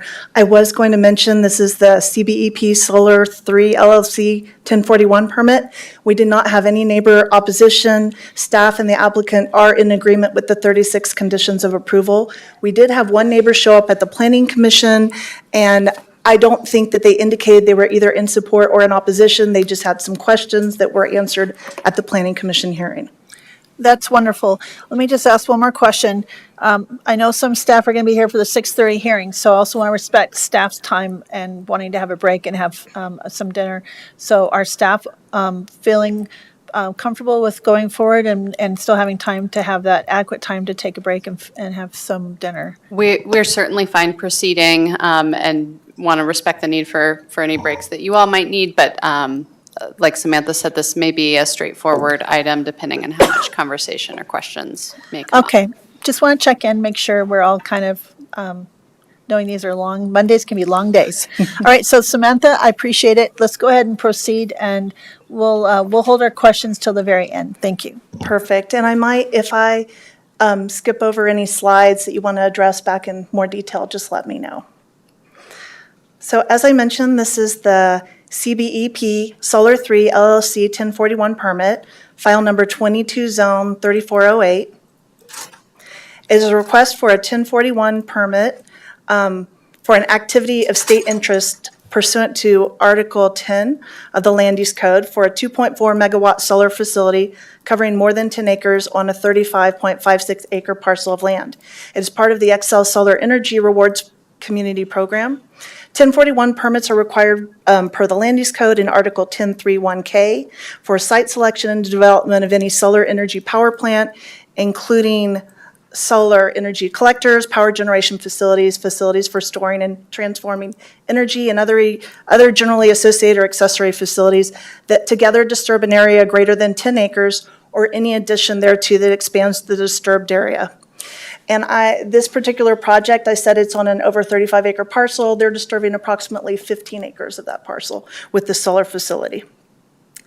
The general purpose of 1041 permits is to facilitate the identification, designation, and regulation of areas or activities of state interest consistent with applicable statutory requirements. And I will say that the code has had 1041 permits, and we've had that in our land use code for a while. We updated our 1041 regulations, which were adopted by the commissioners back in January of 2022. And went into effect in February of 2022. And this would be the second 1041 permit going through the process under the new regs. I think the major changes with the new regs were it clarified some of the uses that were subject to 1041 permits, and it increased the number of review criteria significantly. For all 1041 permits, there are now 22 review criteria for all 1041 permits, and then some other types have additional criteria. This particular project is located approximately three-quarter miles east of the intersection of I-25 and East County Road 48 or Vine Drive. It's on the south side of Vine Drive, just west of the Larimer and Weld County ditch. It's within the Timnath Growth Management Area to the east, and just to the west, I want to mention, you'll see this on another slide, it's adjacent to the Fort Collins city limits and the Fort Collins GMA. So this just gives you a close-up view of the parcel. You can see it's highlighted in yellow. And I want to point out that you see this house right here. This is actually a separate parcel owned by the same property owner that owns the subject property. And this road right here that he uses to access his house is going to be the access to the solar facility as well. And this property, as you can see, is surrounded by Box Elder Creek on 3 sides. The current owners are Marcus and Anita Krieger. The applicant, as I mentioned, is CBEP Solar 3, which is Cloudbreak Energy Partners. And this gives you an overall, you can see the black outlines are the 2 parcels. The red is the approximate location of the solar facility, and then that orange line is the access road. This is the site plan that gives you a view of where the solar panels would be located approximately. And you can see with Box Elder Creek, there's some associated floodplains and wetlands, which the applicant is staying outside of with their solar facility. The existing land use is agricultural, and as you probably saw as part of your application, the current landowner provided a landowner's affidavit saying that the agricultural use of that land has decreased over the years due to soil and water. And I'm sure he can speak to that if you have specific questions. The proposed land use is the utility solar power plant. Adjacent land uses include agricultural, residential, and vacant. The existing zoning for this property and most of the surrounding property is the RR2, rural residential, with City of Fort Collins to the west. And access is right off of East County Road 48, and it's in the Pewter Fire Authority District. Most of the traffic generated by this use will be during the construction period, and after that, it will be approximately 2 to 4 employees, 4 to 8 times a year, just for operation and maintenance after the construction. This was sent to, I can't read the number, 31 referral agencies. We did get comments from 16 of those, which are attached to the staff report. It was also sent to the neighbors, and as I mentioned, we didn't receive any comments from neighbors, either opposed or in support, except for the one neighbor that came to the Planning Commission hearing with some questions. There were 15 referral agencies that we did not hear from, and so I've included a list here. All the review criteria, as I mentioned, there are 27 total review criteria for this project. It's included in the agenda on pages 803 to 813. I wasn't going to go over any of those specifically, but I have those available if we need to go back and address them. I did want to point out, as I mentioned, this project is staying out of the solar facility is staying out of the floodplain and the wetlands. However, there is a connection point of the solar facility to the existing transmission line along Vine Drive. And you'll see right here, there's some underground utilities and then 5 poles that are going to connect to that existing transmission line along Vine. And I'll show you, you'll see there's an existing kind of access road right here, which is where they're going to kind of put that connection point. And I did add some pictures just to show you what it looks like. So this is from Vine Drive looking south onto the property where they're looking at putting that connection point. And just another kind of looking southeast. This is a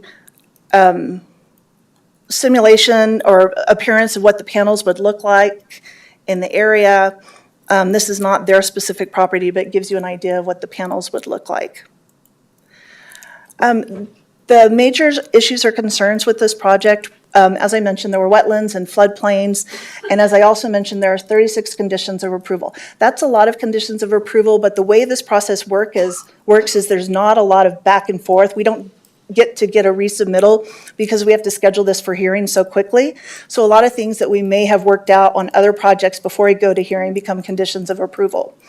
The other thing with this project is after this phase, this 1041 permit, the applicants would have to submit a technical review, which is similar to a site plan. So a lot of these will be addressed at that stage. So we'll do another planning process. It will be administrative, but that comes next. So some of the issues and concerns, we're looking at the mitigation of the impacts, the revegetation, restoration of the site, and staff, as well as the Planning Commission, have determined that these issues and concerns are addressed with the conditions of approval and with the technical review that will follow this. Once constructed, this should have few long-term impacts to the surrounding area or the site itself. It's anticipated to have minimal impact to adjacent properties. As I mentioned, the site that they're taking access from immediately to the north is also owned by the same property owner. And there's the property kind of to the west and a little bit to the south that is also owned by that same property owner. So again, with the conditions of approval in place, the referral agency's concerns should be addressed, and the application meets the review criteria for a use of this type.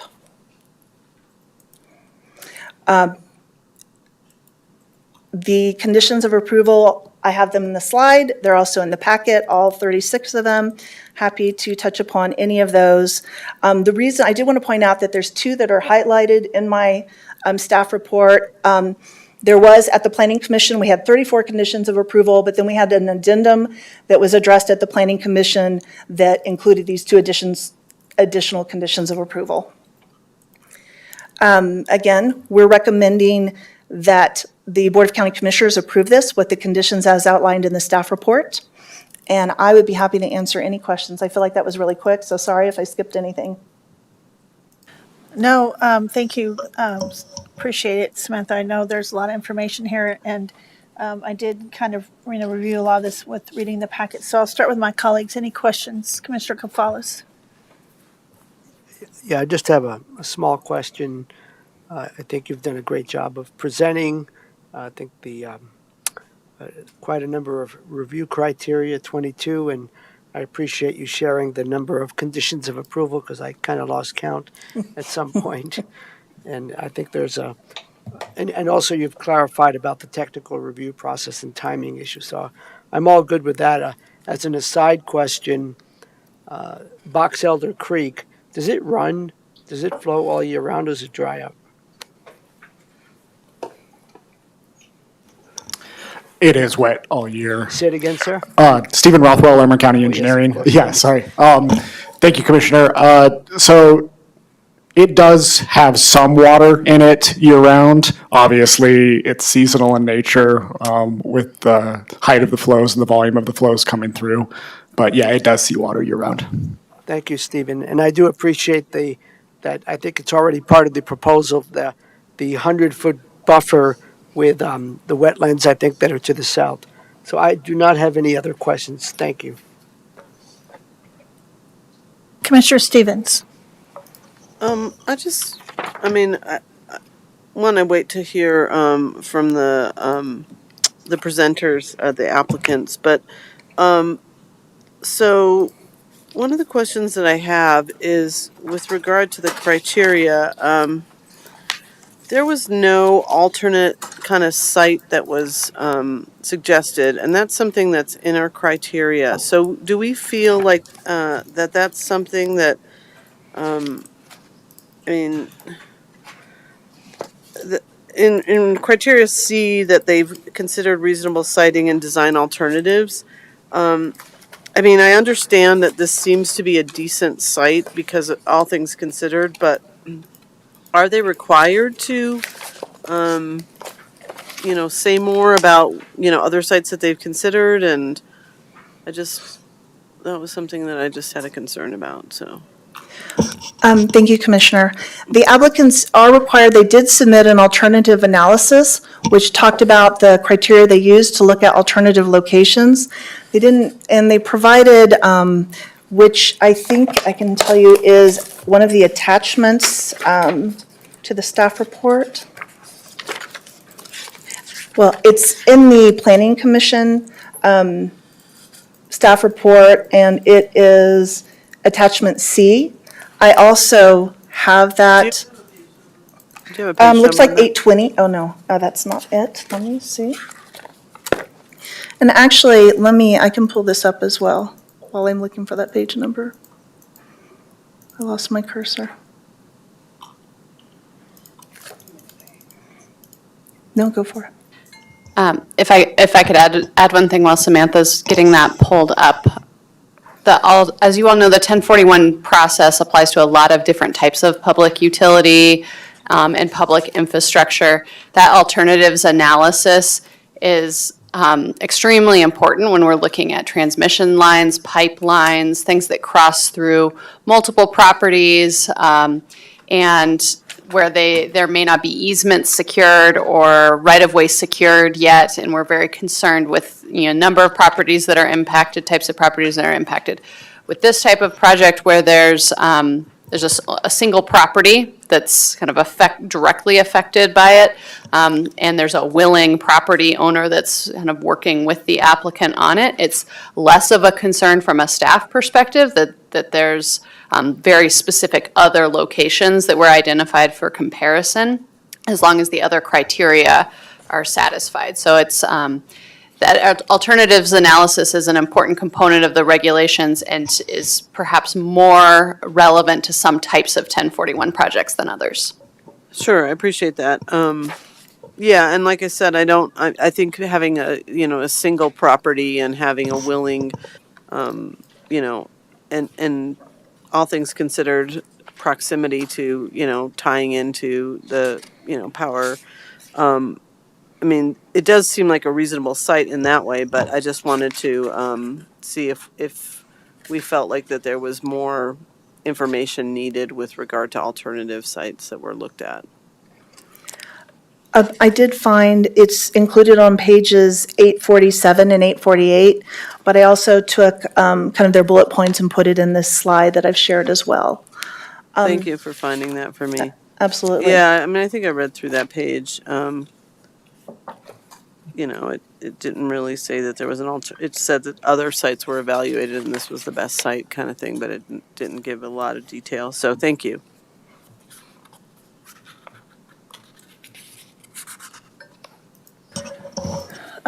Colleagues, I don't have any questions. The only thing that I had concern, and I think it was adequately addressed in the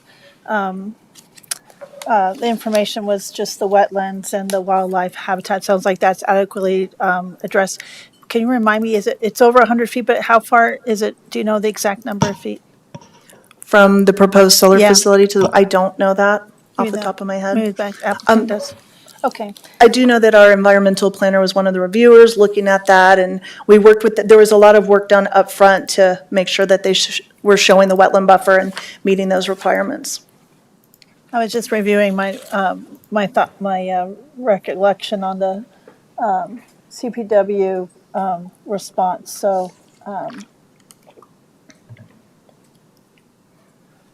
So one of the comments, because as you all know, I have this thing about night skies, and especially with migrating birds and things. And I do know that they were requesting lighting for a minimum. And so I'm wondering if that was something that was in the criteria or the conditions of approval, or if that's something they can ask, they can answer the applicant is coming up. So Just for clarification, it was in the Colorado Parks Wildlife? Yep. I believe our condition of approval, I can pull up the There's exact. 35. I think it addressed it. I just want to confirm that. The intent was that the review criteria addresses the Colorado Parks recommendation, that they should adhere to those recommendations. Bear with me one second, I'll see if I can find that specific language. I know I saw the 35 was the wetland, but I wasn't sure about the lighting. Looks like condition 20, thank you. Mentions the applicant shall comply with all recommendations of Colorado Parks and Wildlife as indicated in the Wildlife Mitigation Plan and the memo from Colorado Parks and Wildlife. Okay. All right, thanks for finding that. I know I had made a mental note. Oh, I see it, okay. Number 20, okay. I had just been focused on the wetlands, so I just want to make sure, because that lighting thing is important for me as well. Okay, so if you don't have any other questions, we'll have the applicant come up and present, and they will have 10 minutes to present. Is that enough adequate time, I'm hoping? Okay, great. Welcome, and please identify yourself, and you may proceed. Thank you. Good evening, Commissioners. My name is Zach Bramer. I'm the co-founder and chief operating officer of Cloudbreak Energy Partners. And I'll try to be brief to allow Mr. Krieger to speak after me if you'd like to. But without further ado, I'm really excited to present the Krieger Solar Project to you all today. So just as a way to introduce myself, again, my name is Zach Bramer. I'm from Sterling, Colorado. I've never lived more than 90 minutes away from this particular solar facility. My family's been in Colorado since 1861, and so all this is to say that I'm local, I'm not going anywhere, and I'm here if any issues arise. And my company is called Cloudbreak Energy Partners. We were founded in Sterling in January of 2020. We're one of the fastest growing energy companies in Colorado. Our projects would power about 120,000 Colorado homes, and according to the 2022 census, there are about 164,498 housing units in Larimer County, to put our number of 120,000 houses in perspective.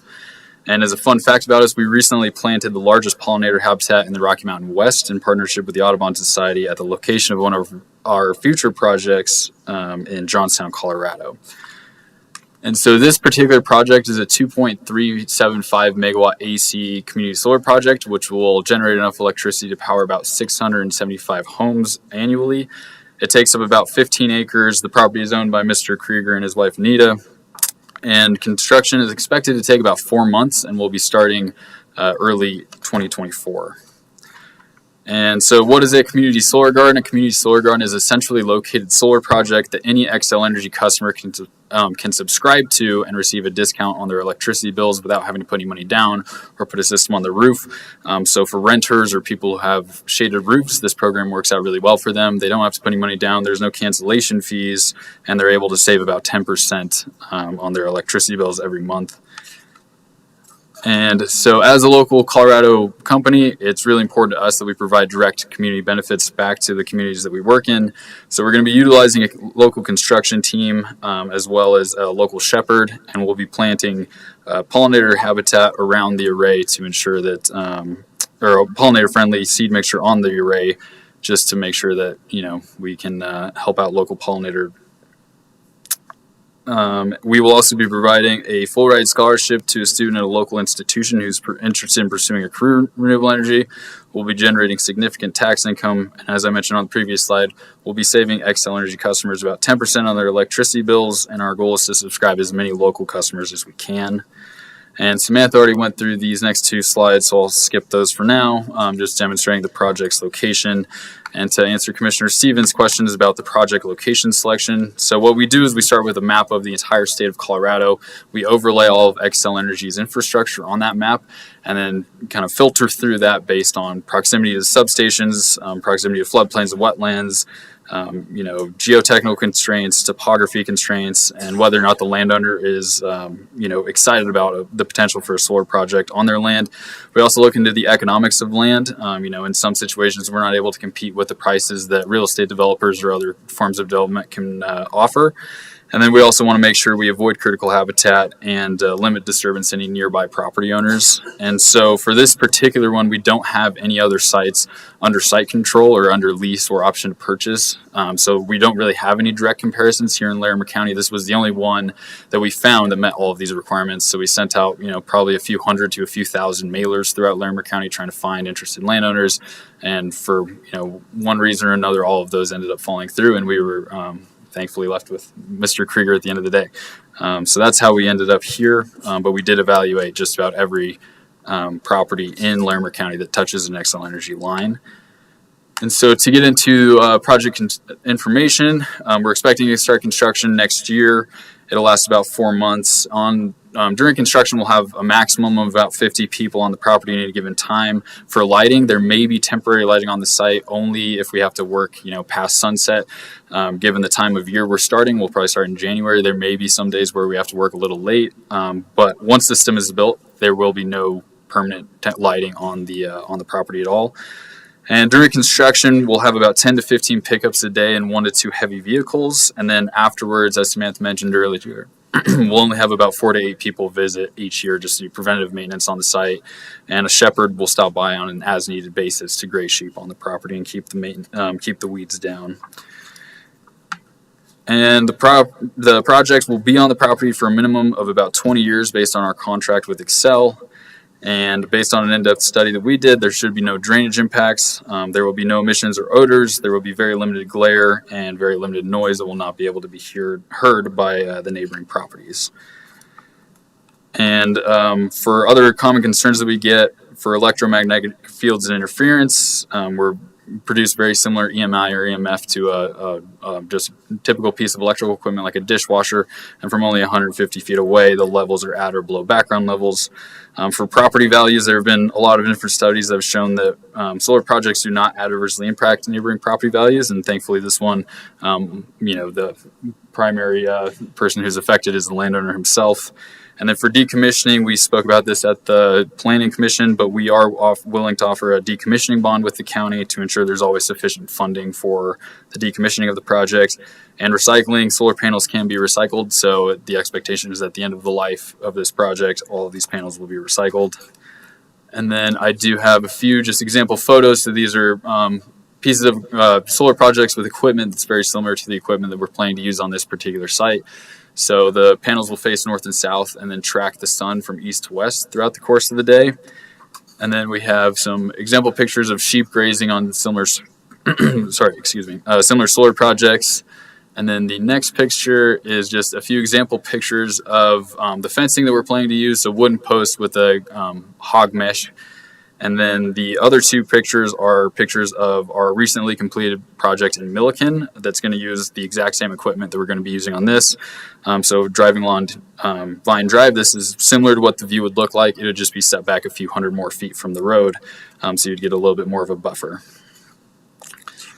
And I believe the rest of these are all just maps. So I'm happy to answer any questions you all may have. And Mark, I'm not sure if you would like to come up and say anything, but Thank you for that presentation, and if, I'm glad if you still just might make sure, because we have a couple minutes, so. Okay, thank you. All right, thank you. So we'll go ahead and see if my colleagues have any questions currently for the applicant and presenter. Commissioner Stevens. Yeah, so can you just speak a little bit to the Box Elder kind of creek and proximity to wetlands, and you feel like there's any disturbance that'll happen there? I mean, the map looked like it was pretty close, but there is a 100-foot buffer, it looks like. Yeah, so we do have a buffer. We will have to cross the wetland with overhead electric lines, but the poles that we're placing for those overhead electric lines will not be located within the wetland, so there should be no impact to the wetland or the floodplain. Okay, and then with, one of the criteria was around the nesting birds, and that's something that you're obviously willing to. Yeah, that's a requirement for all of our projects, so we're aware of those requirements. When you're talking about, I don't remember what the word you used, but remediated. So if within 20 years and, you don't need that space anymore, or you need to renegotiate, what does that look like? You put down natural grasses? What kind of remediation happens? Yeah, typically all we have to do is just reseed the vegetation. So the nice thing about solar projects is all we're doing is pounding steel posts in the ground. We don't need concrete footers. We're only going to need one small concrete pad and then just an extension of the gravel road. So decommissioning would look like removing the gravel road, removing that concrete pad, and then reseeding the rest of the vegetation. The city of Fort Collins had mentioned kind of the new fencing prohibited in the flood fringe. Is this in the flood? Is any of the fencing in the flood fringe? No, it's not. Okay. Let's see. Let me see if I have anything else. Let's see. So you said that there'll be. It says the site plan identifies grassland swales. To ensure habitat value is maintained, do you know anything about the seed mix that you'd be using? We typically just use like a dryland native seed mixture, and so we customize it based on the soil type and moisture content of the specific property. So we typically work with Pawnee Butte seed down in Greeley, and they help design seed mixtures that work well for the property that we're working with. So it's a little bit different for every site. And then I think it's one of the criteria, and it's one of the things City of Fort Collins had talked about, was locations for temporary construction staging away from the creek. Is that something that you feel is possible? Yes. I think it's strongly suggested. I don't remember how it's listed in the criteria. But all of our construction staging will be kind of in that disturbed area, so it'll all be included in the buffer, or outside of the buffer, sorry. Okay. I think that's all I have for now. Thank you. Thank you, Commissioner. Commissioner Stevens asked a couple of my questions. The only one I want to go back to the recommendations from Colorado Parks and Wildlife is you said you're starting this in quarter one.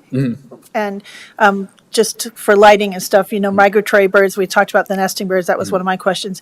They start to come back February, March. So just, hope that you'll keep those in mind. They usually talk a couple days where everyone should turn off their outside lights so that birds can migrate. So I'm hoping that you guys will be aware of that. Absolutely. All right, cool.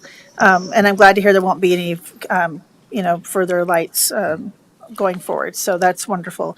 And I want to thank Mr. Krieger for his enthusiasm, and thank you for, being a willing applicant, and certainly very interesting project. And I appreciate the conditions and the addressing to the wetlands, because it is, as we know, kind of the songbird and prairie grass birds are in decline, so it's really important. It's not like silly stuff. They're really important things. So I appreciate the addressing all of that. I don't think I have any other questions right now. The 35 conditions, reading through all of those was very informative. Appreciate staff doing such a thorough job. So I think we'll go ahead and have you sit down, and we'll open this up for public comment, and then see what we have further questions after that. So thank you. Thank you. Okay. So we'll move on to, unless colleagues have other questions for staff.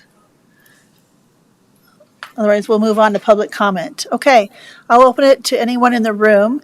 There's not that many folks left, and maybe our next hearing. So I'll open to anyone in the room who'd like to make a public comment.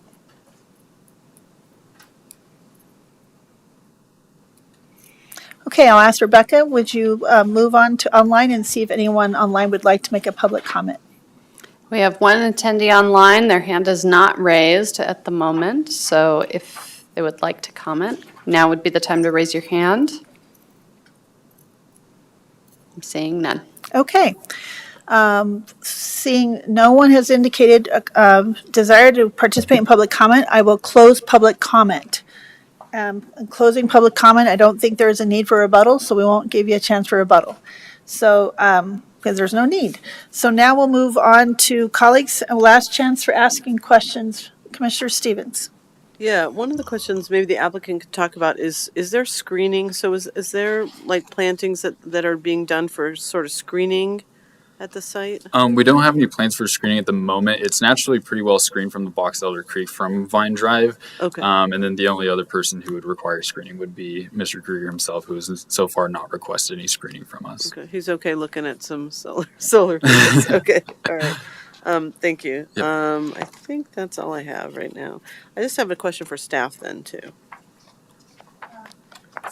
Proceed, Commissioner Stevens. Yeah, so with the technical review kind of after that fact, is that when we, so there are a lot of criteria, I think we said 36. And so is that when you kind of pin down some of the more meaty parts of that criteria? So with regard to like, when construction is going to start and hauling routes and that kind of stuff, that's the kind of stuff that happens in that technical review. Correct. And we will also ask for some more detailed submittal documents that will kind of outline or address some of these conditions of approval. So it will definitely be a more detailed phase.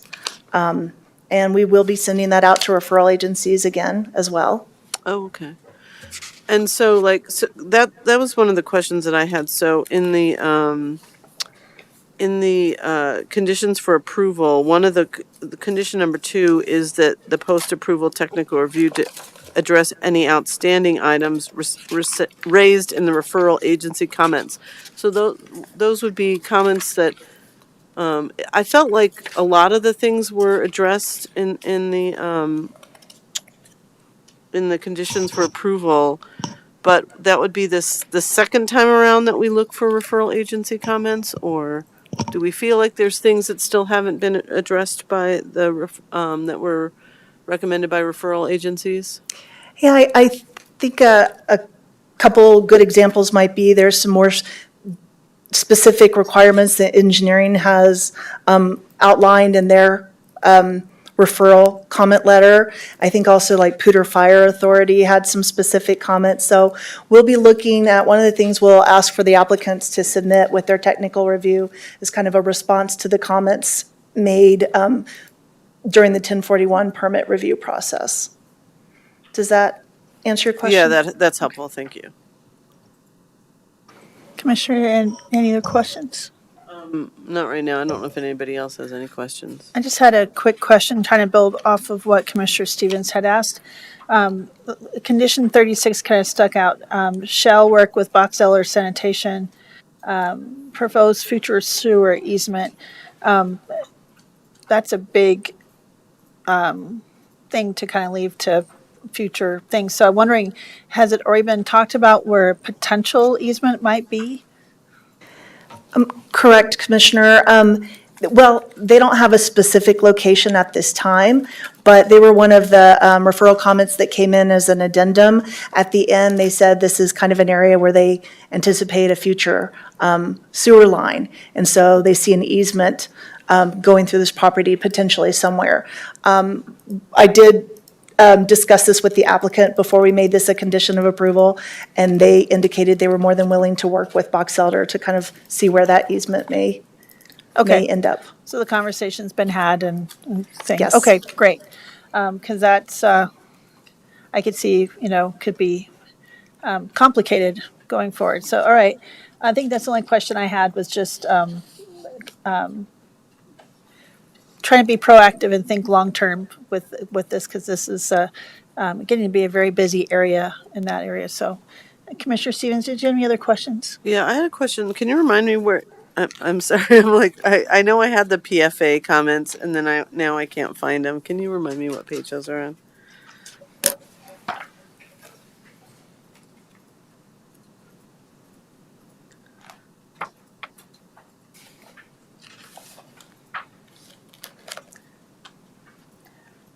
I see 814, they're kind of condensed.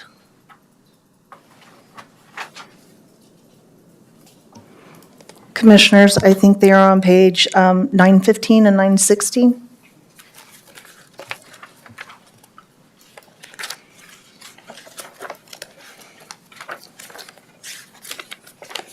Oh, yeah, so, one of the comments was in the hydrant kind of thing. So, so those are the kind of comments that would be addressed within the technical review. Correct. And I believe I may have a specific condition of approval specifically pertaining to Poudre Fire Authority. Okay.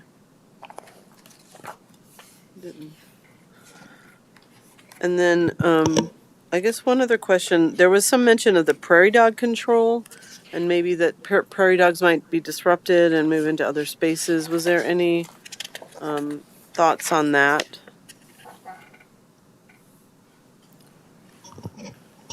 I don't remember, I do remember reading that off the top of my head. I don't remember where that was brought up. Bear with me, I'll see if I can find that. It was Larimer County Health. I'm seeing, I have Okay. it on page 908, prairie dog. And kind of after some water well and fugitive dust talk.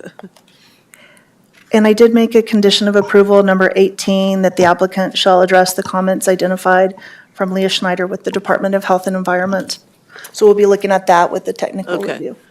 All right, yeah, and so I guess that those kind of details get worked out in the technical review. I guess I'm just kind of used to not having that sort of second review in 1041s are obviously different, and so you're looking for all that stuff then in the technical review, and all that stuff needs to be addressed before there's approvals and Correct. go We'll be forward. we'll be specifically looking at these conditions of approval as part of that technical review. And some of them may be addressed, some may be like right after or kind of part of the development construction permit. So there's some different kind of phases of that. Okay, and but we don't see that again then, that all happens administratively. That's correct. Okay. And it doesn't get referred to neighbors either, so it'll just be the referral agencies at this point moving forward. Right, and there were no neighbors that were concerned at this point. I mean, it seems like it's pretty, there again, it seems like fairly minimal disruption and neighbors aren't very close. Is that the case? That there's, Correct. No, there Thank was, yes. sorry. That's all my questions. Thank you. Okay, thank you, Commissioner Stevens. Commissioner Gonzalez, did you have any comments or questions? Okay. I'm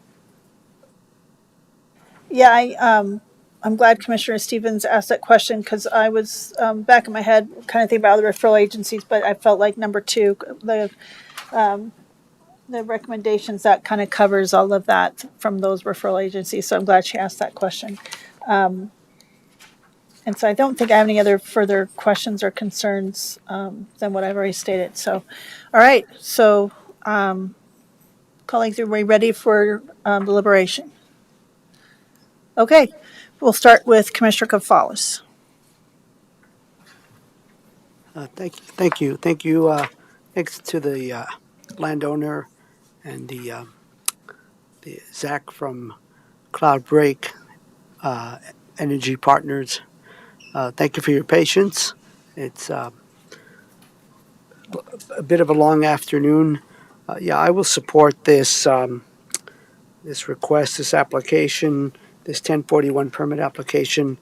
I think it aligns well with our comprehensive plan and looking at different energy sources, in particular renewable energy. I'm actually delighted to be supporting a project that will add almost 2.4 megawatts of renewable energy, and that ultimately will provide that option for perhaps 600 or so homes. I appreciate Mr. Krieger, I believe it is, Martin, been out there for a while, and your acknowledgement that for a variety of reasons, the agricultural benefits of that land have been challenging. The soil conditions, sandy loam, lack of water, and this would be another use that provides in my view, a great community benefit. So thank you, sir.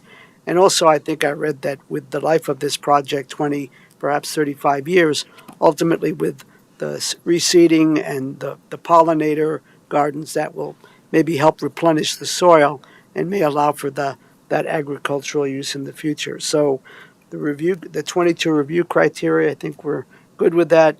And I certainly understand that the technical review process will be very detailed, and all of the various conditions of approval must be met in order for them to break ground. And I'm confident that those deliberations, those discussions will take place, and we'll get to a good place. So, yes, I support the project. Thank you, Commissioner. Commissioner Stevens. Yeah, thank you, Madam Chair. And just thanks for everyone for your patience with some of the questions that I asked. Kind of our first time going through a 1041 since we really adopted new 1041 standards. And so, it's, I tried to be as thorough as I could, to really understand this because, yes, this is a great project and it does achieve a lot of our goals around alternative energy and I think good use of land. It also, we want to make sure that the devil's in the details, as they say. And so just wanted to make sure, it sounds like you guys have the details pinned down. So, but just wanted to make sure that some of these concerns that were raised by our, the referral agencies were addressed and that, that we were making sure that we're protecting.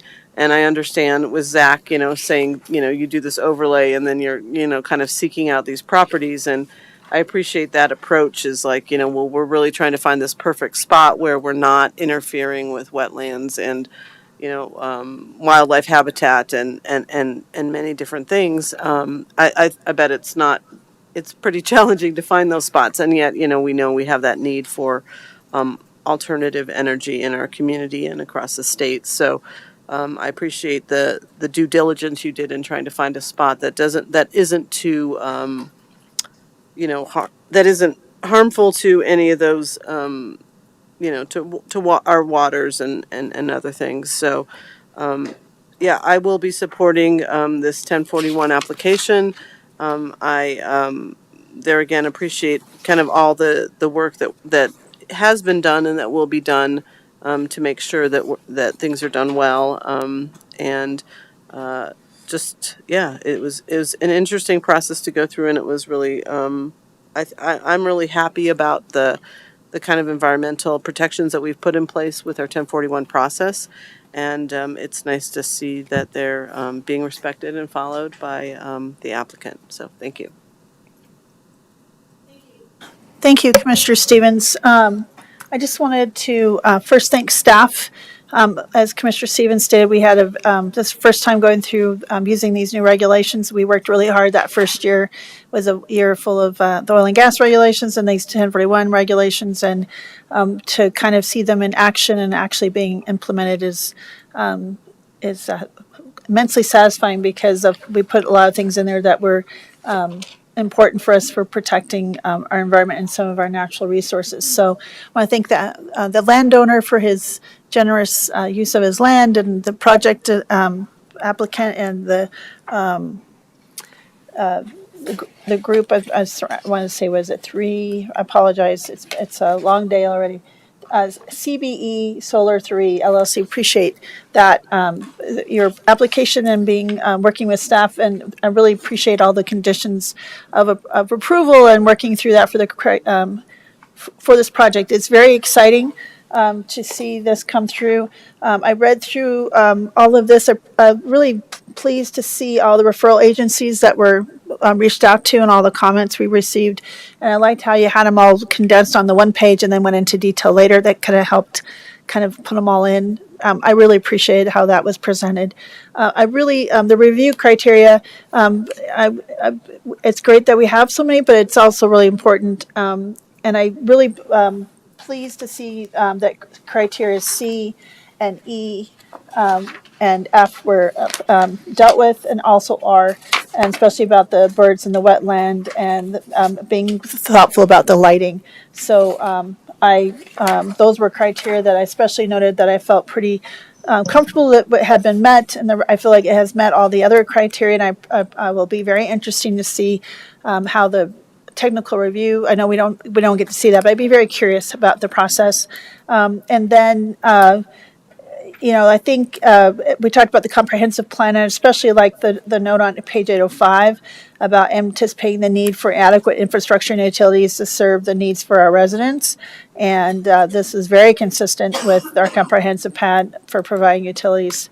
And I think this is, I appreciate as Commissioner Stevens said, kind of the overlay and looking for the appropriate property and not just trying to squeeze a square block into a round hole with trying to just, find something, but find the appropriate property for this.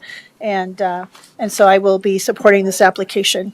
And I really appreciate the diligence on both parties, the applicant and to our community development team and director for getting through this process for the first time. It's a very great application and process, and I appreciate all the diligence with that. So with that, Commissioner Stevens, would you be willing, unless there's further deliberation, would you be willing to make that motion, please? Yes, Madam Chair, I move that, let's see. I don't know if I have the motion. I thought I did, and then I had a motion from the Planning Commission. Commissioner Gonzalez, he can make it if you'd like. Sure. If Commissioner you've got it Gonzalez, would ready. you make that motion? Please go ahead. Yep. I move that Board of County Commissioners approve the CBEP Solar 3 LLC 1041 permit file number 22-zone 3408, subject to the conditions found in the recommendations. Thank you for that motion. Any further discussion? All those in favor? Aye. Aye. Okay, well, congratulations to the applicants, and we appreciate your participation. And we are now finished with our first land use hearing with both the consent and the public discussion items. So at 4:59, with no further business for this 3 o'clock hearing, we are adjourned. Thank you.